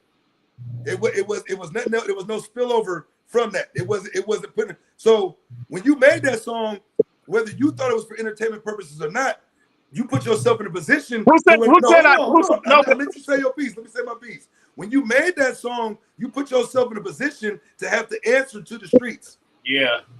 So were you present when I dropped that record? I wasn't laughing when I dropped that record. When I wrote them lyrics, I wasn't laughing. Entertainment doesn't mean you're laughing. Entertainment is I'm getting my rocks off on writing this shit down. I fucked that nigga's bitch. Hell, fuck yeah. Then when I dropped it, I wasn't laughing and smiling when I dropped it. So when I say entertainment, it's not me saying, I just dropped the record and see what this shit's doing. But see this, and so from my standpoint, this is what I'm gonna tell you. I done dropped plenty of records where I done fuck niggas bitches and I was really talking about niggas bitches. And I had to stand on that when I seen niggas. Right. I had to stand on that. All right, we gonna keep it all the way authentic. Fuck it. I'm gonna just break it down for you. 90% of the niggas that don't like me is because I fucked they bitch. Oh God. 90% of the niggas that got a problem with me in my hometown is either because I was really getting to the money and they was jealous, or because I knocked they bitch. Nigga, I'm gonna keep it 100 with you. Check this out. I'm glad you brought that up. So hold on. So when I rapped about that shit, guess what? Niggas knew it was real. Yeah. Check it. Niggas knew it was real. Niggas knew it was real. So what came with that? What came with that? What it came with was, this arrogant ass nigga that got on the microphone, that got on the platform, that did a video talking about how he done smashed my bitch. And everybody bumping that shit and everybody know it's real. When you listen to Too Short, you know what makes Too Short relatable? Because everything that nigga saying, you can comprehend like, that nigga probably really did that shit. I never said anything I'm saying on record is a lie, was fake, was phony. I never said that. I haven't got to that point in my life. Let me finish. I haven't got to that point in my life where I have to do like you two gentlemen are doing. I don't have to go in the studio that serious. Because if I got to go in the studio that serious, why the fuck am I going in the studio? Because that's what we talking about, though. We talking about the. I know, but y'all we talking about the power of the lyrics. That's what we talking about. Hold on. That's what we talking about. So when I was talking about the lyrics with Eminem. See, you picking and choosing out of the conversation. No, we ain't picking and choosing. I can't listen to an Eminem record and take that nigga serious, bro. I didn't say I took him serious. I didn't say I took him serious. I was saying the lyrics that as an example. Let me finish. I never said I took him serious. That's entertainment music. I said What I said was, and what I was bringing up was, today's conversation is about its lyrics controlling the minds of this generation. It's not controlling the minds of the generation with Eminem music. That's what point I was making.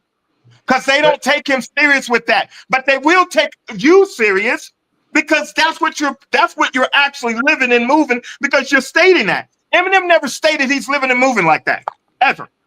So that's what separates the entertainment part of the music from the real life reality. And so right. So why do you so listen to what I'm saying.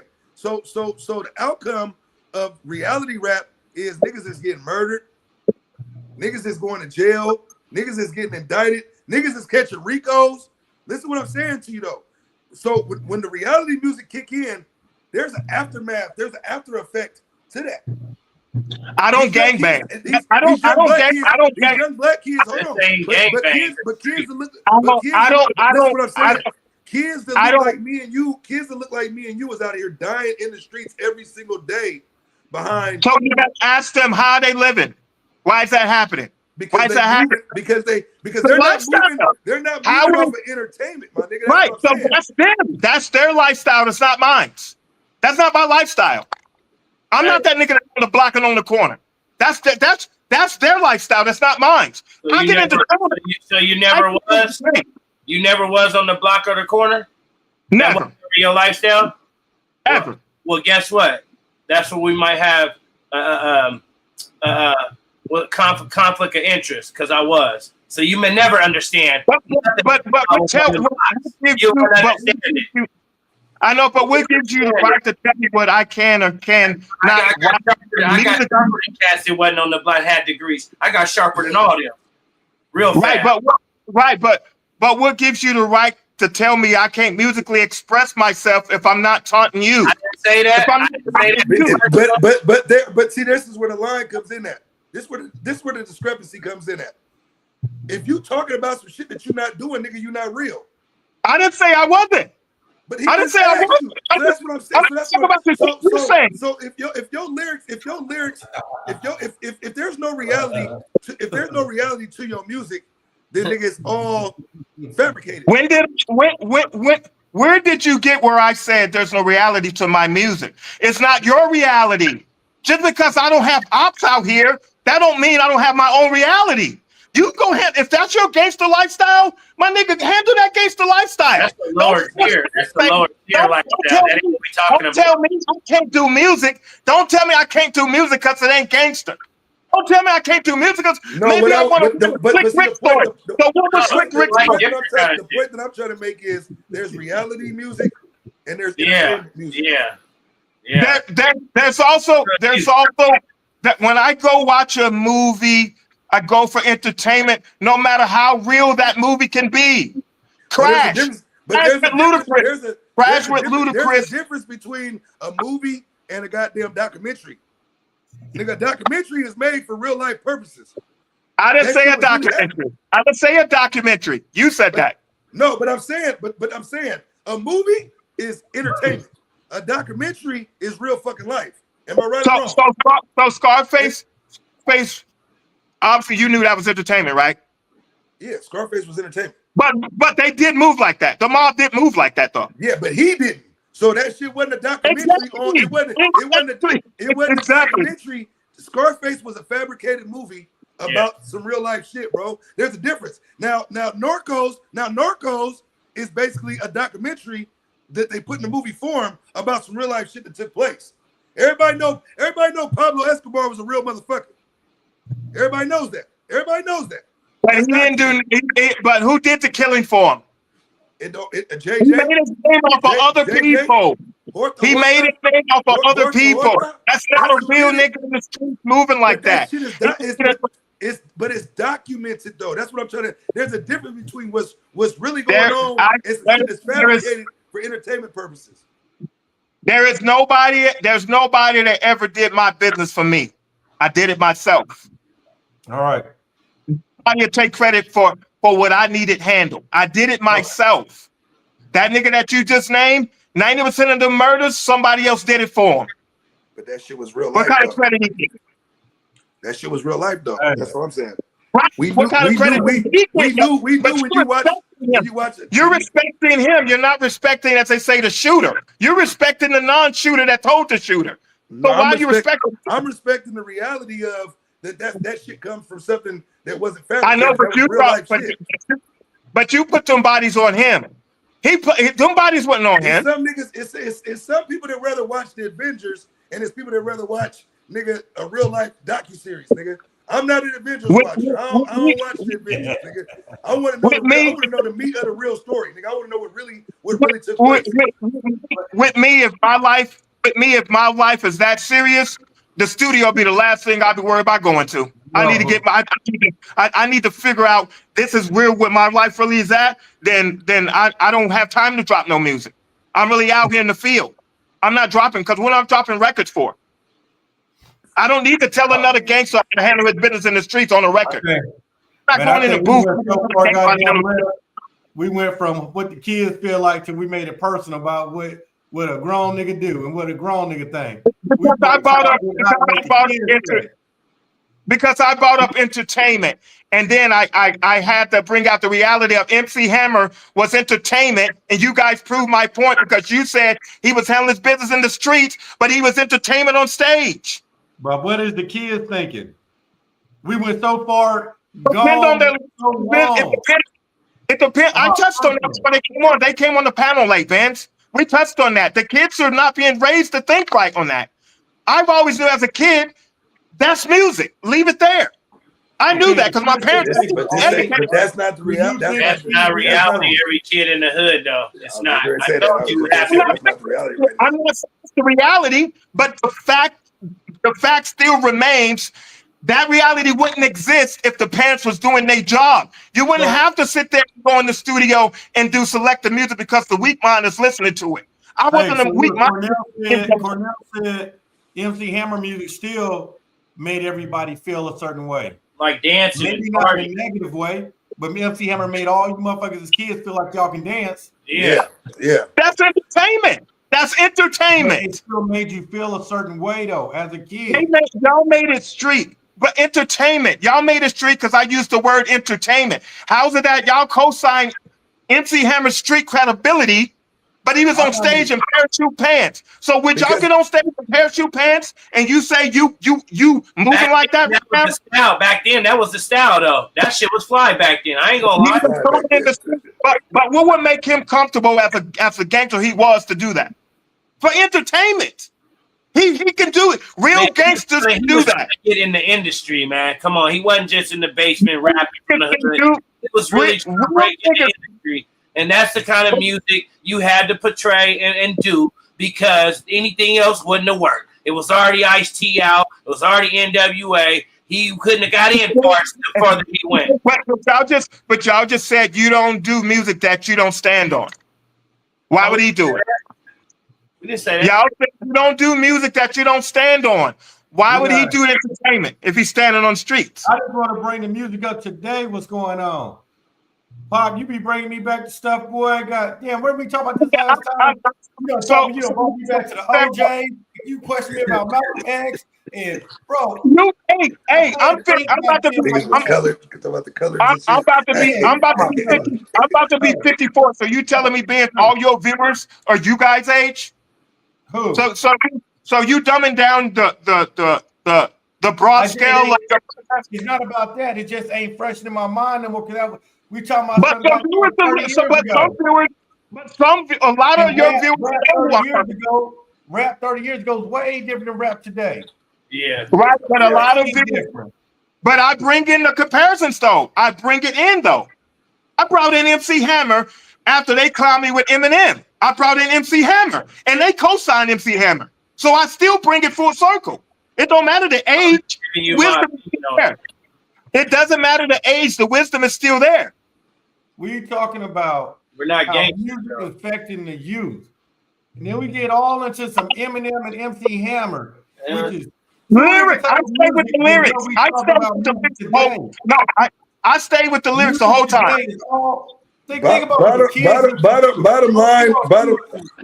Bottom line is this right here. This bottom line, as a culture, as a race, our music plays a big part in the destruction of our community at this Yes, point. sir. Thank you. From where we are today, it plays a big destruction. And I can say that at 46 years old, right? I can say that now. 20 years ago, I probably wouldn't have felt that way. But I see it. I got sons. I got sons that are teenagers. I got sons that are in their 20s. And when I hear this shit, my sons will tell you right now, some of the shit them niggas put on, I be like, man, hell no, turn that shit off, bro. Yep. I don't want to hear that shit. Bunch I of don't want niggas to hear about a nigga getting killed every song, a Yeah. nigga getting murdered every song, a nigga sliding every song. Everybody got a 30 stick, 100 round drum. Niggas is not, like that shit is whack, bro.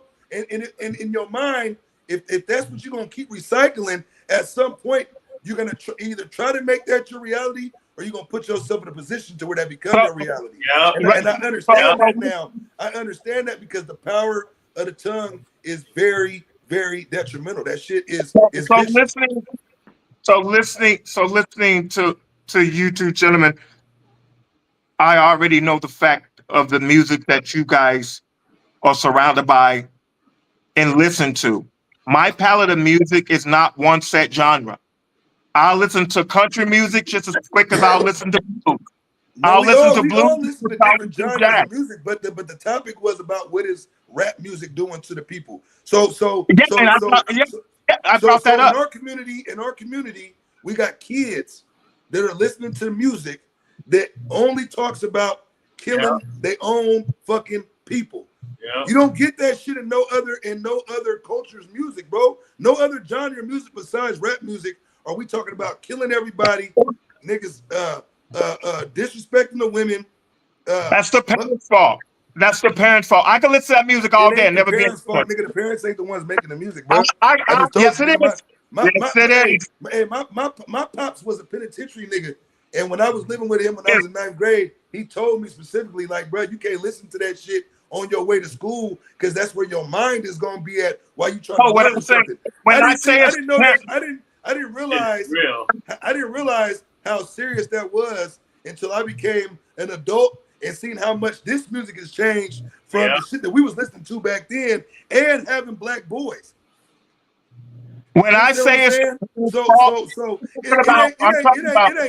ain't my fault if my son got a phone where he can be on YouTube when he's not around or Spotify and listen to whatever the fuck he want to listen to. My father established enough wisdom and education in me to make sure I read the play and understand each situation I'm in, whether he's present or not. Everything you did, do what you did.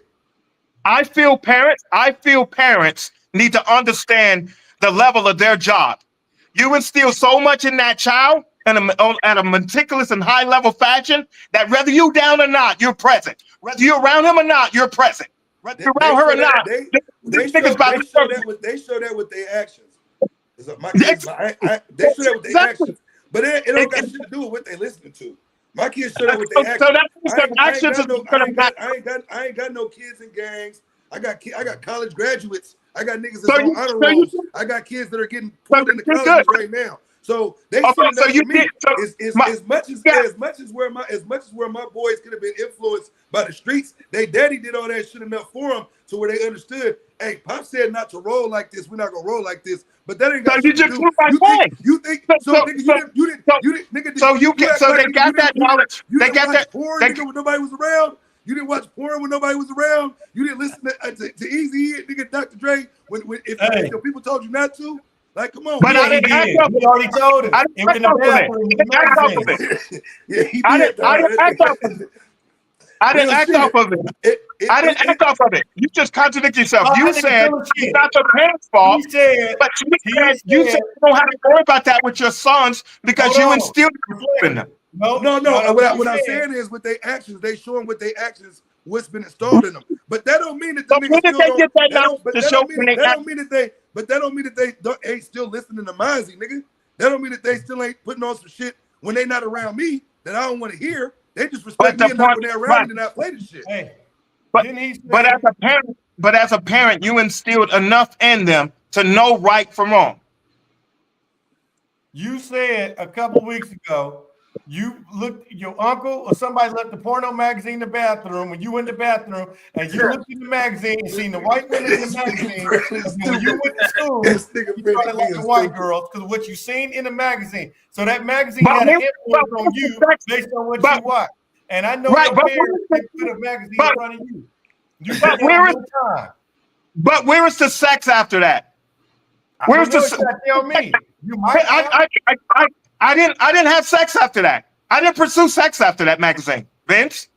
It's my actions were stilled enough. My actions were embedded enough, according to the way my father instilled in me. He said, "Wait on that right woman," and I did that.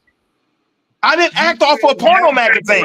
That was the point you was trying to make. You was acting as if I saw that magazine, I acted off of it. My father No, instilled in I me. think it influenced your mind because you say you started liking white girls based Yeah, on what you that saw was- in the yeah. magazine. That's That's exactly what what you you said. said. I said that was what my influence was under. But tell them the other part. I said most of my major relationships, even marriage, were black women. So where did that magazine influence me? No, you Nothing. didn't say that. Yes, I did. Run it back. You might Run have it back. meant I to say said that. I All said right, my so- new relationship was all black. right, so let me I ask. said my Let me new ask the panel. relationship was black. Let me ask the panel this. Let me ask the panel You this thought question. you had me. You thought you had me. Let me ask the panel this Look question. at the Thought screen. you had me. Run that back. I said my real relationships were Touch black. Rocket said nasty ass. Yeah. Listen here. Hey, I said my real relationships were black women. hey, My real that's relationship. cool. That's a whole nother topic. That's a whole we all the way He on thought topic. he had me. Okay, but hear me out though. Hear me out though. Do you agree that the lyrics that are being put out now are putting the youth in, are jeopardizing the youth? No, I feel like weak-minded children. So you don't. I feel weak-minded. So you don't think that all these youngsters that's getting killed, these cats that's getting indicted from their lyrics, these cats that are losing their life behind their lyrics, the music isn't playing a major part in the demise of the shit that's going on? Yeah. They're playing a major part because of them allowing it to embody themselves, allow them to embody their actions, allow them to view. So if I go out, so if all I do is watch child pornography and I go out and molest a child, I can justify that molestation. I can justify that rape. Whoa. I can't because if I'm around it, you justifying what they're around, right? So how far do you justify it? Because you will. You way can't. left with that, You my can't nigga. I stress can't. with that's a thin line. You can't say just because you're around something, it influences and justifies you. You have to understand the concept. I never said it was justified. I'm asking you, do you think that it plays So a I part just in the answered. demise I feel like, and my heart goes out to those kids that's going through that and that's in that environment. But I personally feel like it is not justification for them to slide on another nigga on another. Nobody said nobody. We never said it. I never said nothing about justification. So that means you What don't I'm have a asking weak. you- What I'm asking you is, do you feel that the lyrics that they're being portrayed and the songs that are going on are a major factor in the demise of the things that are taking place? That's my action. I don't because I feel like when you've grown enough to hold and tote a gun, that removes any excuse. Shit, that's at 12, 13 years old. When you've grown enough to get a girl pregnant, no matter what age you are, 13, 12, if you get that bitch pregnant, that removes any excuse of your environment. Anybody you kill, if you want a 2 or 3-year-old that did that murder, that removes any excuse. That's what I feel. Now, let me answer your question. My heart goes out to the niggas that's struggling in those hoods, but I feel like if you old enough to do the crime, you old enough to do the time. Of course. So let me ask you this then. So you think a 14-year-old that commits a murder should get life and go to prison with adults? I feel it should be weighted. I feel it should be stalled until he's old enough to understand it fully. But he still committed the crime. That was somebody's son. That was somebody's daughter. But I'm asking you a specific question. Just it's yes or no answer. If somebody 14 years old kills somebody, do you think that they should go to prison with adults? No, not with adults. No, not with adults. Not with adults. Why would I send a child? In the state of Texas, if you commit a murder over 14 years old, you will get tried as an adult. Okay, but you're saying with adults. Why would you put a child with adults? I don't condone that. I feel you should have a child prison. Well, they gonna go to the institution for the youth authority, and then they gonna go to prison. But I'm asking you though, separate the age. Well, you should separate the age factor. So at 14 years old, he listening to King Von. He goes slide with somebody. He kills somebody. He should go to jail for the rest of his life. He's old enough to. If he was old enough to do the crime, yes, he should do the time in a separate entity from adult criminals. But yes, if he was old enough to do, because put yourself in. What if that was your son that he did that to? No, I'm just asking the general question because I just want to see where. I feel like he should do the time. Yes, I feel like he should do the time. My father always told me, once you're ready and old enough to do what you think you're gonna do, you're gonna stand on it. You're gonna have to deal with it. That's the difference when you're from the streets for real. Like I'm about to say this piece, being showed and being told is two different things. So you need to find out. Can I finish? Let me show you something. I just told you my story. When you out there with no structure, you lost. Everybody didn't have the privilege to have the stepdad or the dad. Niggas' moms is on dope. Niggas' dads in penitentiaries. Okay? Now put yourself on the block where you ducking niggas, you ducking jack boys, police, smokers, getting robbed late night. Listen, these are detrimental times and moments that niggas have lived through. I'm on the block for 12 hours. I'm determined to get my money one way or another. I'm not gonna be playing. I'm shooting dice, I'm getting money, I'm fighting, I'm scrapping, niggas shooting. See, them is environments that you've never even crossed paths with. So how do you know that? Because you already told me. My brother, I was born in Watts, California. My oldest brother shot. I get it. You wasn't in the game like that. You wasn't in the street game. How do you know that? How do you know that? You told me. No, listen. I never told you I wasn't in no gang bang. I can tell. No, I ain't talking about gang bang. It ain't talking about gang bang. I'm just around everything. I can tell you. My father told me. Hold on. My father told me. Well, my street showed me. It's a big difference. Listen to me, my brother. You was flexing and all that, and my ring cost. Listen, when you from the streets, hey man, we don't do that. Because on the other end, it's vultures, it's sharks. Yeah, I'm just saying, like we're gonna have that. So I'm just telling you, you're not from the streets like you claim. You're not. Benz, it's unfair for you to mute my mic. When did I say I was from the streets? We can't keep over talking. That's why you say throw him away, throw the key away. That's why you talk like why you like that. When did I say tonight I was from the streets?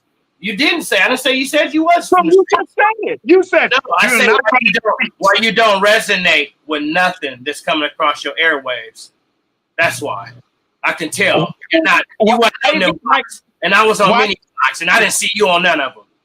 So I'm gonna tell you, California, Vegas, wherever. You just did I say that, brother? That's why you don't understand it. Have a clue for. I told you my story. When a young brother's out there with no structure, like you, had a dad. You can't resonate with what I'm saying. Listen to what I'm saying. And if you let me respond to that. You listen. Let me listen to Netherland Tongue. Tupac, Sibo. So now I got a gun in my pocket. Yes, influencing me. Yeah, nigga, the streets is my home, nigga. I ain't got no more family to love me and all that. Hold on, let me finish. Ain't no dad there, nigga. The streets is my home. The smoker's house is my house, nigga. Brother, check this. So you turn into like a cutthroat, okay?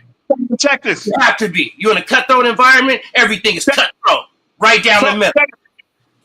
You're familiar with Watts, California, right? Man, I understand the gangbangers. They had gangbanging. That's what they're known for. No, my nigga, you're disrespecting. Now you're not letting me talk. I asked you a question. Answer it. Do you know where Linwood is? Do you know where Linwood is? Yeah, I do. Okay. My oldest brother got shot by a Black Panther. One bullet zigzagged through his body and made 11 holes in him. My dad was a Pentecostal preacher. He left that morning. He told my mom, keep the kids in the house. My older brother went to my mom and said, it's hot in here. My mom said, well, okay, we'll just sit on the porch. Next thing you know, my mom went back to the porch. My brother was slumped over. She thought he was just writing crayons on the sidewalk or whatever. She came back, raised him up. He was gushing with blood. This is in Watts, California. This is where I was born, my nigga. Who said I came on here portraying a role of gangster to you? I never did. Run this shit back. You can all this over here. I'm street. come over from a gang. Never said I'm from a gang. Lower tier, like we gangsters. Nobody. I'm street, nigga. So I don't give a fuck about no colors. Dude, how am I You grew disrespecting up around the gangbang shit. When you say Watts, you grew up around some gangbang shit. Is what you. But I said, but so it's my fault I was born in Watts? No, I ain't It's mad. my fault. But you don't So understand street shit. brother, It's a brother, difference. how am I disrespecting your turf? You never How? disrespected me. You never disrespected me, bro. How you talking, though? I That's didn't how say- you talking. No, I'm telling you my truth. I'm telling you my Bro, that truth. sound like some savage. I'm talking about the 80s, 90s crack era. So you wasn't out. Nigga, I was born in 1971. Hey, you was walking. And You wasn't in that shit, bro. Trust me, nigga. Your mom was no smoker. You that's your story. You don't know mine. You You don't know my story. You don't know my story, homie. Make it make sense. Said stop yelling. Yeah, I read niggas still think that's straight, man. You wasn't out there like that. You was around some gang banging. That's lower tier than Make it make sense. Said stop He's yelling. talking about you can name some legendary niggas from my city, nigga that got big money and big shit in life. Can you? From Watts? You talking about gang banging stories? Yeah, I can. Yeah, I can. Yes, I can, but I don't put it on a podcast. I'm just saying. Okay, You then. just said you don't put it in your music, but you put it on a podcast. I didn't put nothing. I just named something. I didn't You tell just asked me, can I know something? Yeah, I'm just saying. I ain't never heard of nobody from But Watts. I ain't never heard. This I is not. ain't never heard Watts on the map for no niggas having no legendary big money. I ain't knocking niggas, but you know. So this is a podcast. This is not a gang turf territory where we talk about what we're Hey, talking I'm about. a gangbanger, bro. I don't even fuck with gang members. You know. I'm not a gangster. You like a gangster. I get it. I ain't a gangster, bro. We losing focus on what we're Yeah, doing. I ain't an issue. I'm just a survivor, bro. but- Personal. We ain't talking. Look. At the end of the day, the whole topic was what's going on with the lyrics today and how it's affecting the youth and how it's affecting. I was trying to get my turn to answer that. And I was saying, if you're not really from where I'm from to resonate with me, then yeah, you're going to say he deserves life. You do the crime, you do the time. Where I'm from, hey, it's always a chance to save that brother's life. That's what I was trying to say to you. It ain't just hot and dry, bro. So you have a mom, right? A what? You have a mother, correct? Of course, we all do. Where you? Yeah, I got one. How would you feel if my son put you in the dirt? How would you think she feel? What does she think? What do you think she feel? I did. I'll answer honest as I can. Hey, my mom out there on drugs. Man. I don't think it'll probably hit her. My mom out there doped out. So you can't relate to fuck up, bro. You cannot possibly. I gave you I that. didn't know that, but I'm saying in the real world. I'm talking about if your mother wasn't. Nigga, that is the real world. That's my real world. Okay, so you love your mother, right? So you love your mother. So what if that happened to your mom? How would you feel? What would be your justified justice for the person that did that to your mother? It's not the street shit. Is streets. I hold court in the streets. That's the era I'm from. I don't call police. I don't run to them. So whatever. It's eye for eye with me. You know what I mean? So how is it putting a nigga in jail, keeping him alive, not fair? Hey, I'm man. talking about keeping him alive. You own that genocide shit. No, I'm not saying I was gonna kill somebody, but I'm saying if you do that to somebody, prepare for that to come back and be done to you. That's how it goes. So you saying an eye for an eye, right? That's how it go in the streets. Yeah. I didn't say eye. So why am I wrong because I don't do the eye for eye like you? I didn't say you was wrong. That's my opinion, but you was willing to throw your brother's life away. When you ain't from the streets like that and that don't resonate with you, it's still a chance. Life away. Hold on. Reflection. We getting a lot of comments saying we way off subject. We are. They don't care about the personal shit. They want to know how the music was affecting the kids, how you think the kids grew up, how the kids gonna react in the school. They want to hear about what the topic. They don't want to hear no personal stuff. No, they felt like they had to be talking. We probably spent an hour. We've been on this thing. A 2. couple more seconds gonna be 2 hours. Yeah. We probably went a whole hour on personal and 30 minutes on the topic. It went in a gangster direction of the choice music I talked about lyrically. It went in a gangster direction. Why? I didn't take it there. Obviously, I didn't take it in a gangster direction. I was talking about lyrics that influence, whether it's white lyrics, black lyrics, or whatever lyrics. I stuck on the lyrics. This panel took it gangster. No, I told my story, what it did to me, like I say, you know, and it could happen to any young kid that's out there that don't have no direction, that don't have a father figure or a stepfather at home. You rely on the streets, you listen to the drunk dope fiends, your uncle, your cousins, you're around soaking it up like a sponge. Boom. So therefore, you know, you don't have the opportunity to get that word. What's the biggest thing a kid can hear is a voice to give them some direction, some structure. When you out there and you lost, shit, man. Come on, man. Them words and them lyrics, man, it's gonna affect you. It affected me. I'm a survivor. I know because I was out there living and being that. Everybody wanted to be like Tupac. Everybody wanted a tattoo on their stomach. Come on, man. This shit is real where I'm from, you know. Carrying a gun and all that, yeah. So when did I say it? So when it comes, talking about you no more. We talking about the topic. All right. So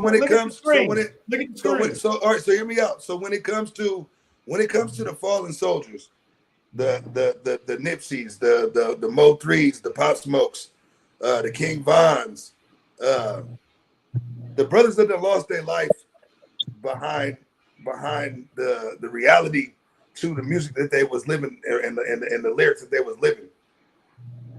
Do you think it was because they didn't separate the music from the streets, or do you think it was more so if they was really just rapping what they was really just living what they was rapping?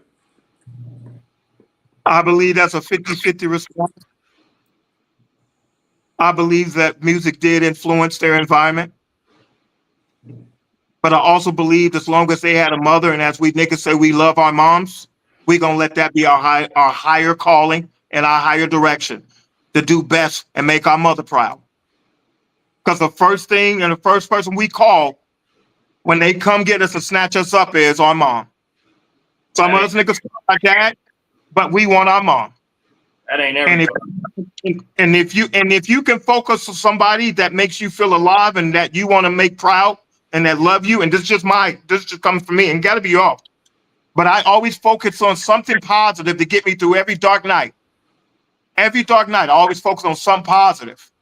So I pray that most of these young people that's listening to this trash ass music, this garbage music, I'm hoping that they have a greater future as they get older. A filter, not a future. Yes, a future too, but a filter. There has to be a filter. That instead of we're finding ourselves making more excuses than we are solving the problem. Because me and Freddie Benz just held a podcast talking about how, what was that we said? And we got a lot of bad feedback. Women, twerking and all this type of stuff. And a lot of the comments was justifying saying it's not our business that they're in Lululemon twerking. So I'm finding out we're making excuse for what we're doing in retrospect to what we're around and what our environment is. The excuse is becoming too loud. When you drunk and high out there, you drunk and high, no sense of direction. The Hennessy bottle start talking to you. The weed talking to you. These dope fiends talking to you. My hand on my hip talking to me. These police coming down the street. Man, it's a whole different vibe. Whole different. So yeah, the music is talking to you in a major motherfucking way. I also feel like too. This is just me personally too. I feel like a lot of these artists are losing. They losing touch with the focus of the music was supposed to be for, right? Like, so everybody needed to get paid. If you ain't in to get paid, then there was no sense on doing none of that shit from the jump. I think a lot of times what's becoming their demise is when they get the bag that they need, they're still surrounding themselves with the hood mentality and the hood bullshit and the hood antics. And that's why a lot of them are losing their life. Rap has become a goddamn dangerous. Rap music has become a fucking dangerous occupation. Yep. A dangerous occupation. We're talking about music. And no other genre of music is put into that realm of danger from the fucking lyrics, bro. So let me ask you a question. Do you think there's hope for Chicago, a drill rapper, to remove himself from that lifestyle and continue his music? And if he can continue his music, what is he going to rap about if it's not real no more? But so that's a good question. That's a good question right there. And I'm gonna tell you what I feel like. I feel like I feel like this right here. When your bag elevate, your lifestyle got to elevate. Absolutely. So you shouldn't still be in the trenches with the shooters if you've already elevated to a millionaire status. I don't give a fuck what nobody talking about. You have no reason. You have no reason. You have no reason to go back to O Block if you made it out of O Block. Does that make sense? So why is it that just because I'm not in that lifestyle no more, I can't now transition my rap career into an entertainment level without talking about? So what am I going to talk about? You can, but you got to think about it. For a person that's 30 years old, we'll use that for an example.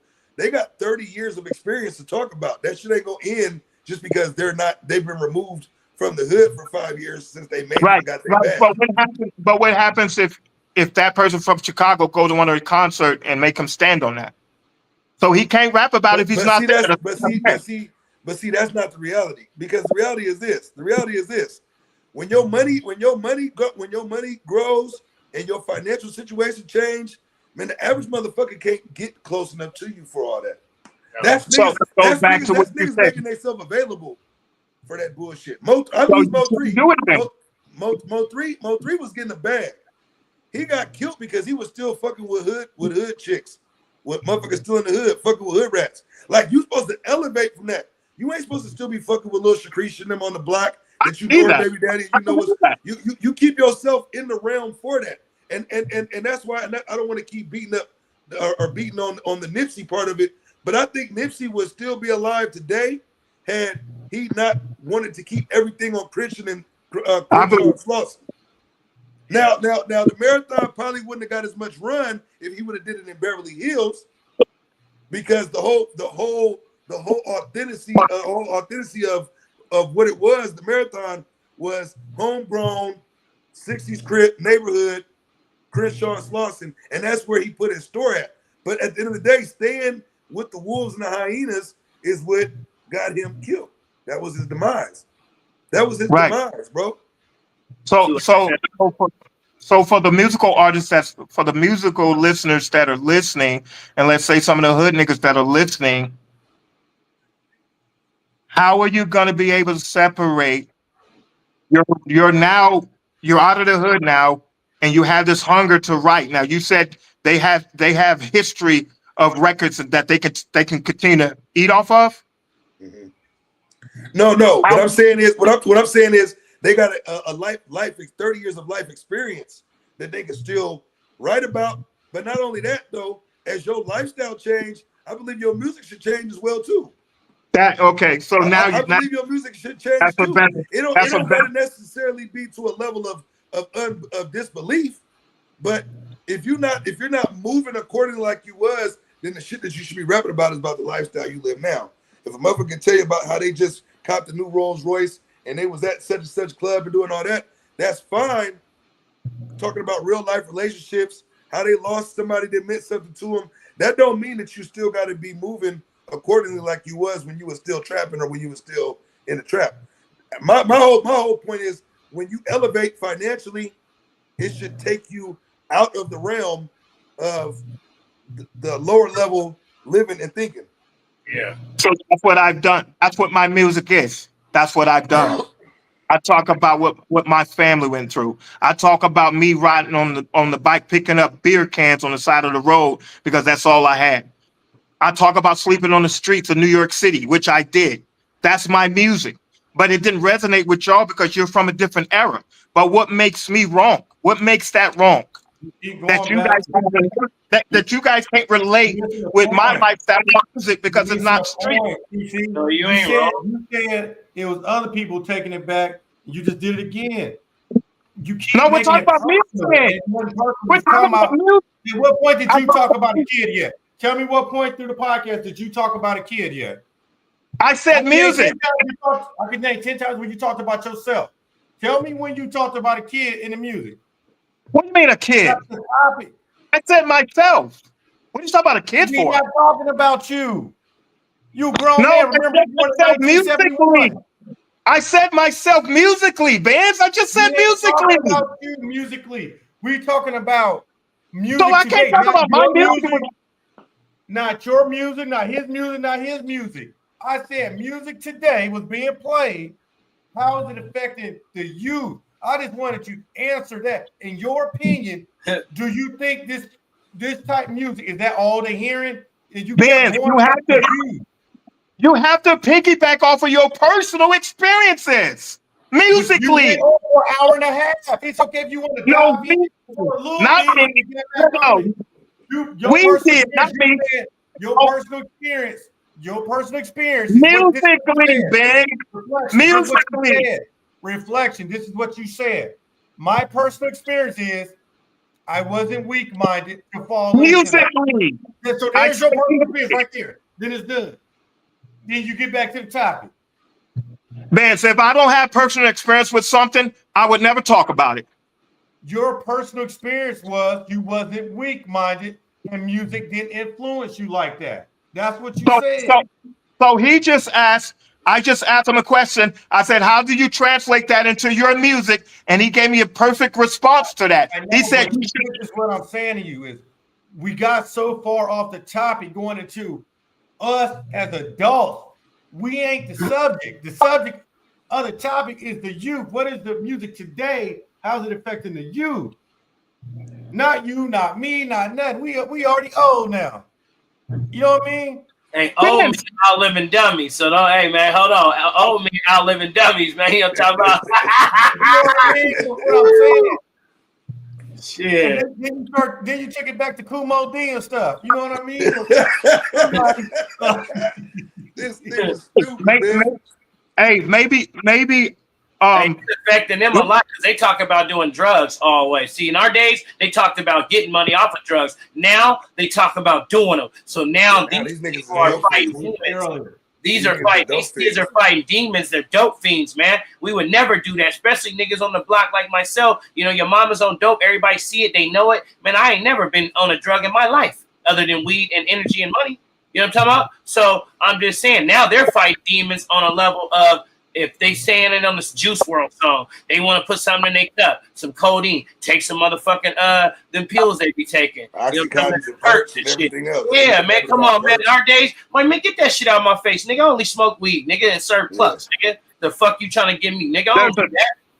there's a lot of positive music out there, and I haven't heard y'all address none of it. It's just straight street. That's the point. The positive music ain't really touching the kids. Well, you know, the negative music in the podcast. The negative music is outweighing the positive. Yeah, but it always landslide. You can't tell me I can shit Meeple out. I'm gonna speak for myself. The most J. positive. Cole is not positive. I mean, he got some positive yeah, he do, but I don't listen to it. You know who I like right now that's out. I don't know if y'all listen to him, but LaRussell. I like LaRussell. LaRussell, that young brother right there, man, he changing the You're gonna clown me for Eminem, but yeah, you're gonna clown me for Eminem. Russell Beats, Eminem Beats was always on some other. But LaRussell ain't talking about killing his family and some other and he's not crying. That shit is weird, bro. I can't nobody ever get me to acknowledge Eminem as this fucking rapper that I'm supposed to. He's not even in my top 10. I can't relate to that shit. I just can't relate to it. Right. The reason why I brought him up. But hold on, let me shine some light on LaRussell. LaRussell that came into the game and changed the energy for the rap music, especially being from Northern California. Like, he didn't change the game, bro. Like, that young bull done got up in there, man, and he really done he putting his mark on this music, man, on this hip hop shit. And I think he gonna really go far with that shit, because if we can get more of that type feel music, he got like a Mac Dre type feel to it, you know, and a lot of the shit he's saying, he ain't killed one nigga in the song. Oh, and that nigga he ain't killed one nigga in the song, not one. You know what I'm saying? I just read recently the other day where he was talking about he stopped smoking weed and he realized now mind you, this a young cat. He you know, he in his 20s. He a young cat. He told me he stopped smoking weed and how he noticed how everybody else around him changed once he was trying to make changes for himself. And it's little insights like that to show maturity and the direction of how his music going. Now you got a lot of guys that'll influence the kids to keep sipping syrup, to pop a perky, to do this and do that, and then you got a kid like Russell who literally is going the exact opposite route of that. He got songs with kids. He did a new anthem for the San Francisco Giants. He did what else did he just do? He did some high school lyrics, a song he did recorded at the high school. Like he doing shit specifically to get in touch and in tune with the youth. And he's doing it with that purpose.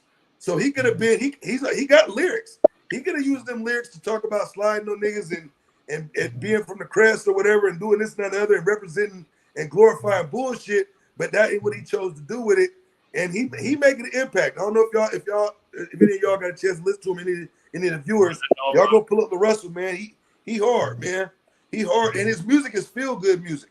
Like he ain't making no music that's talking about no bullshit. Like when you throw that on, he literally got videos with kids reciting his lyrics, and the parents are okay with it because it's positive music. Yeah, it ain't no negativity in his music.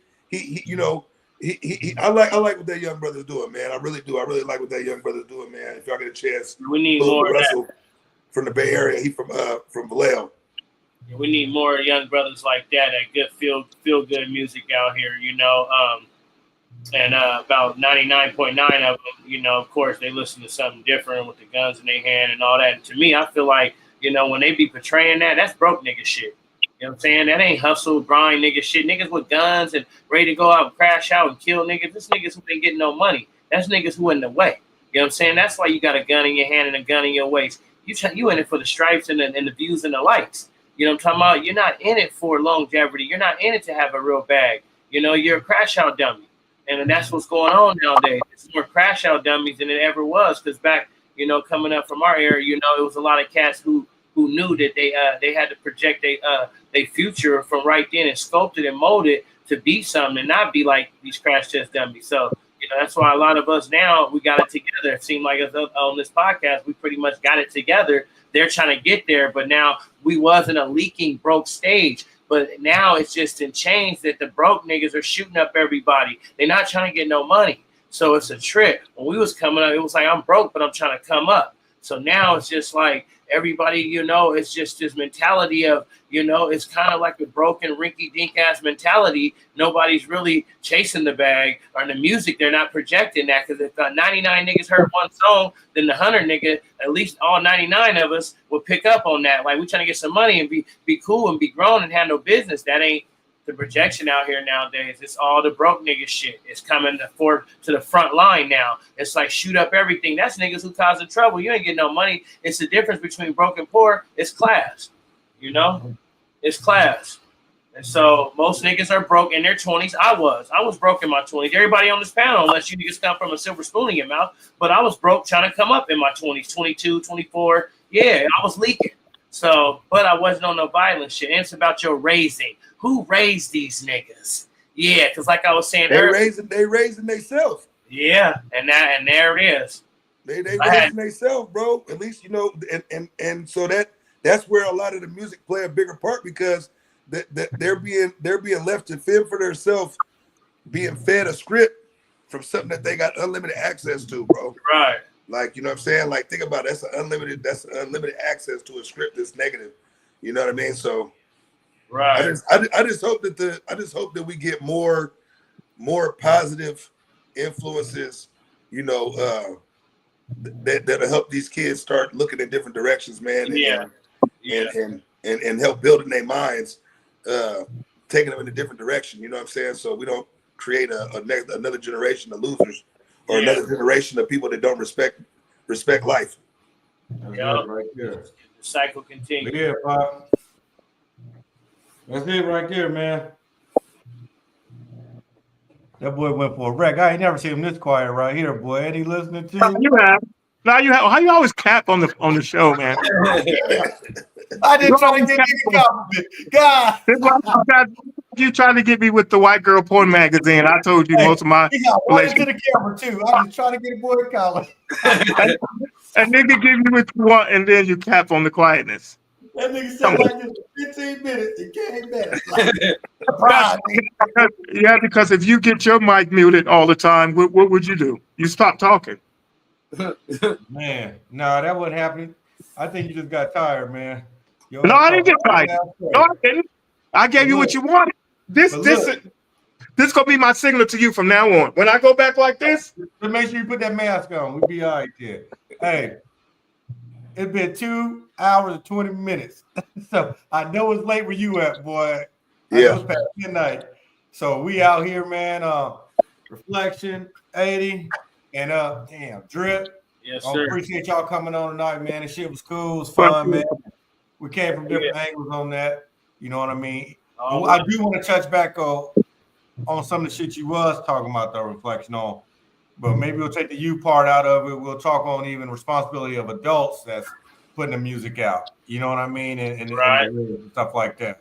So maybe we'll touch on that one next time. But again, I appreciate y'all coming on tonight, man. And y'all take care tonight. Salute, man. I love y'all. Yeah. All right, y'all be smooth. Yes, sir.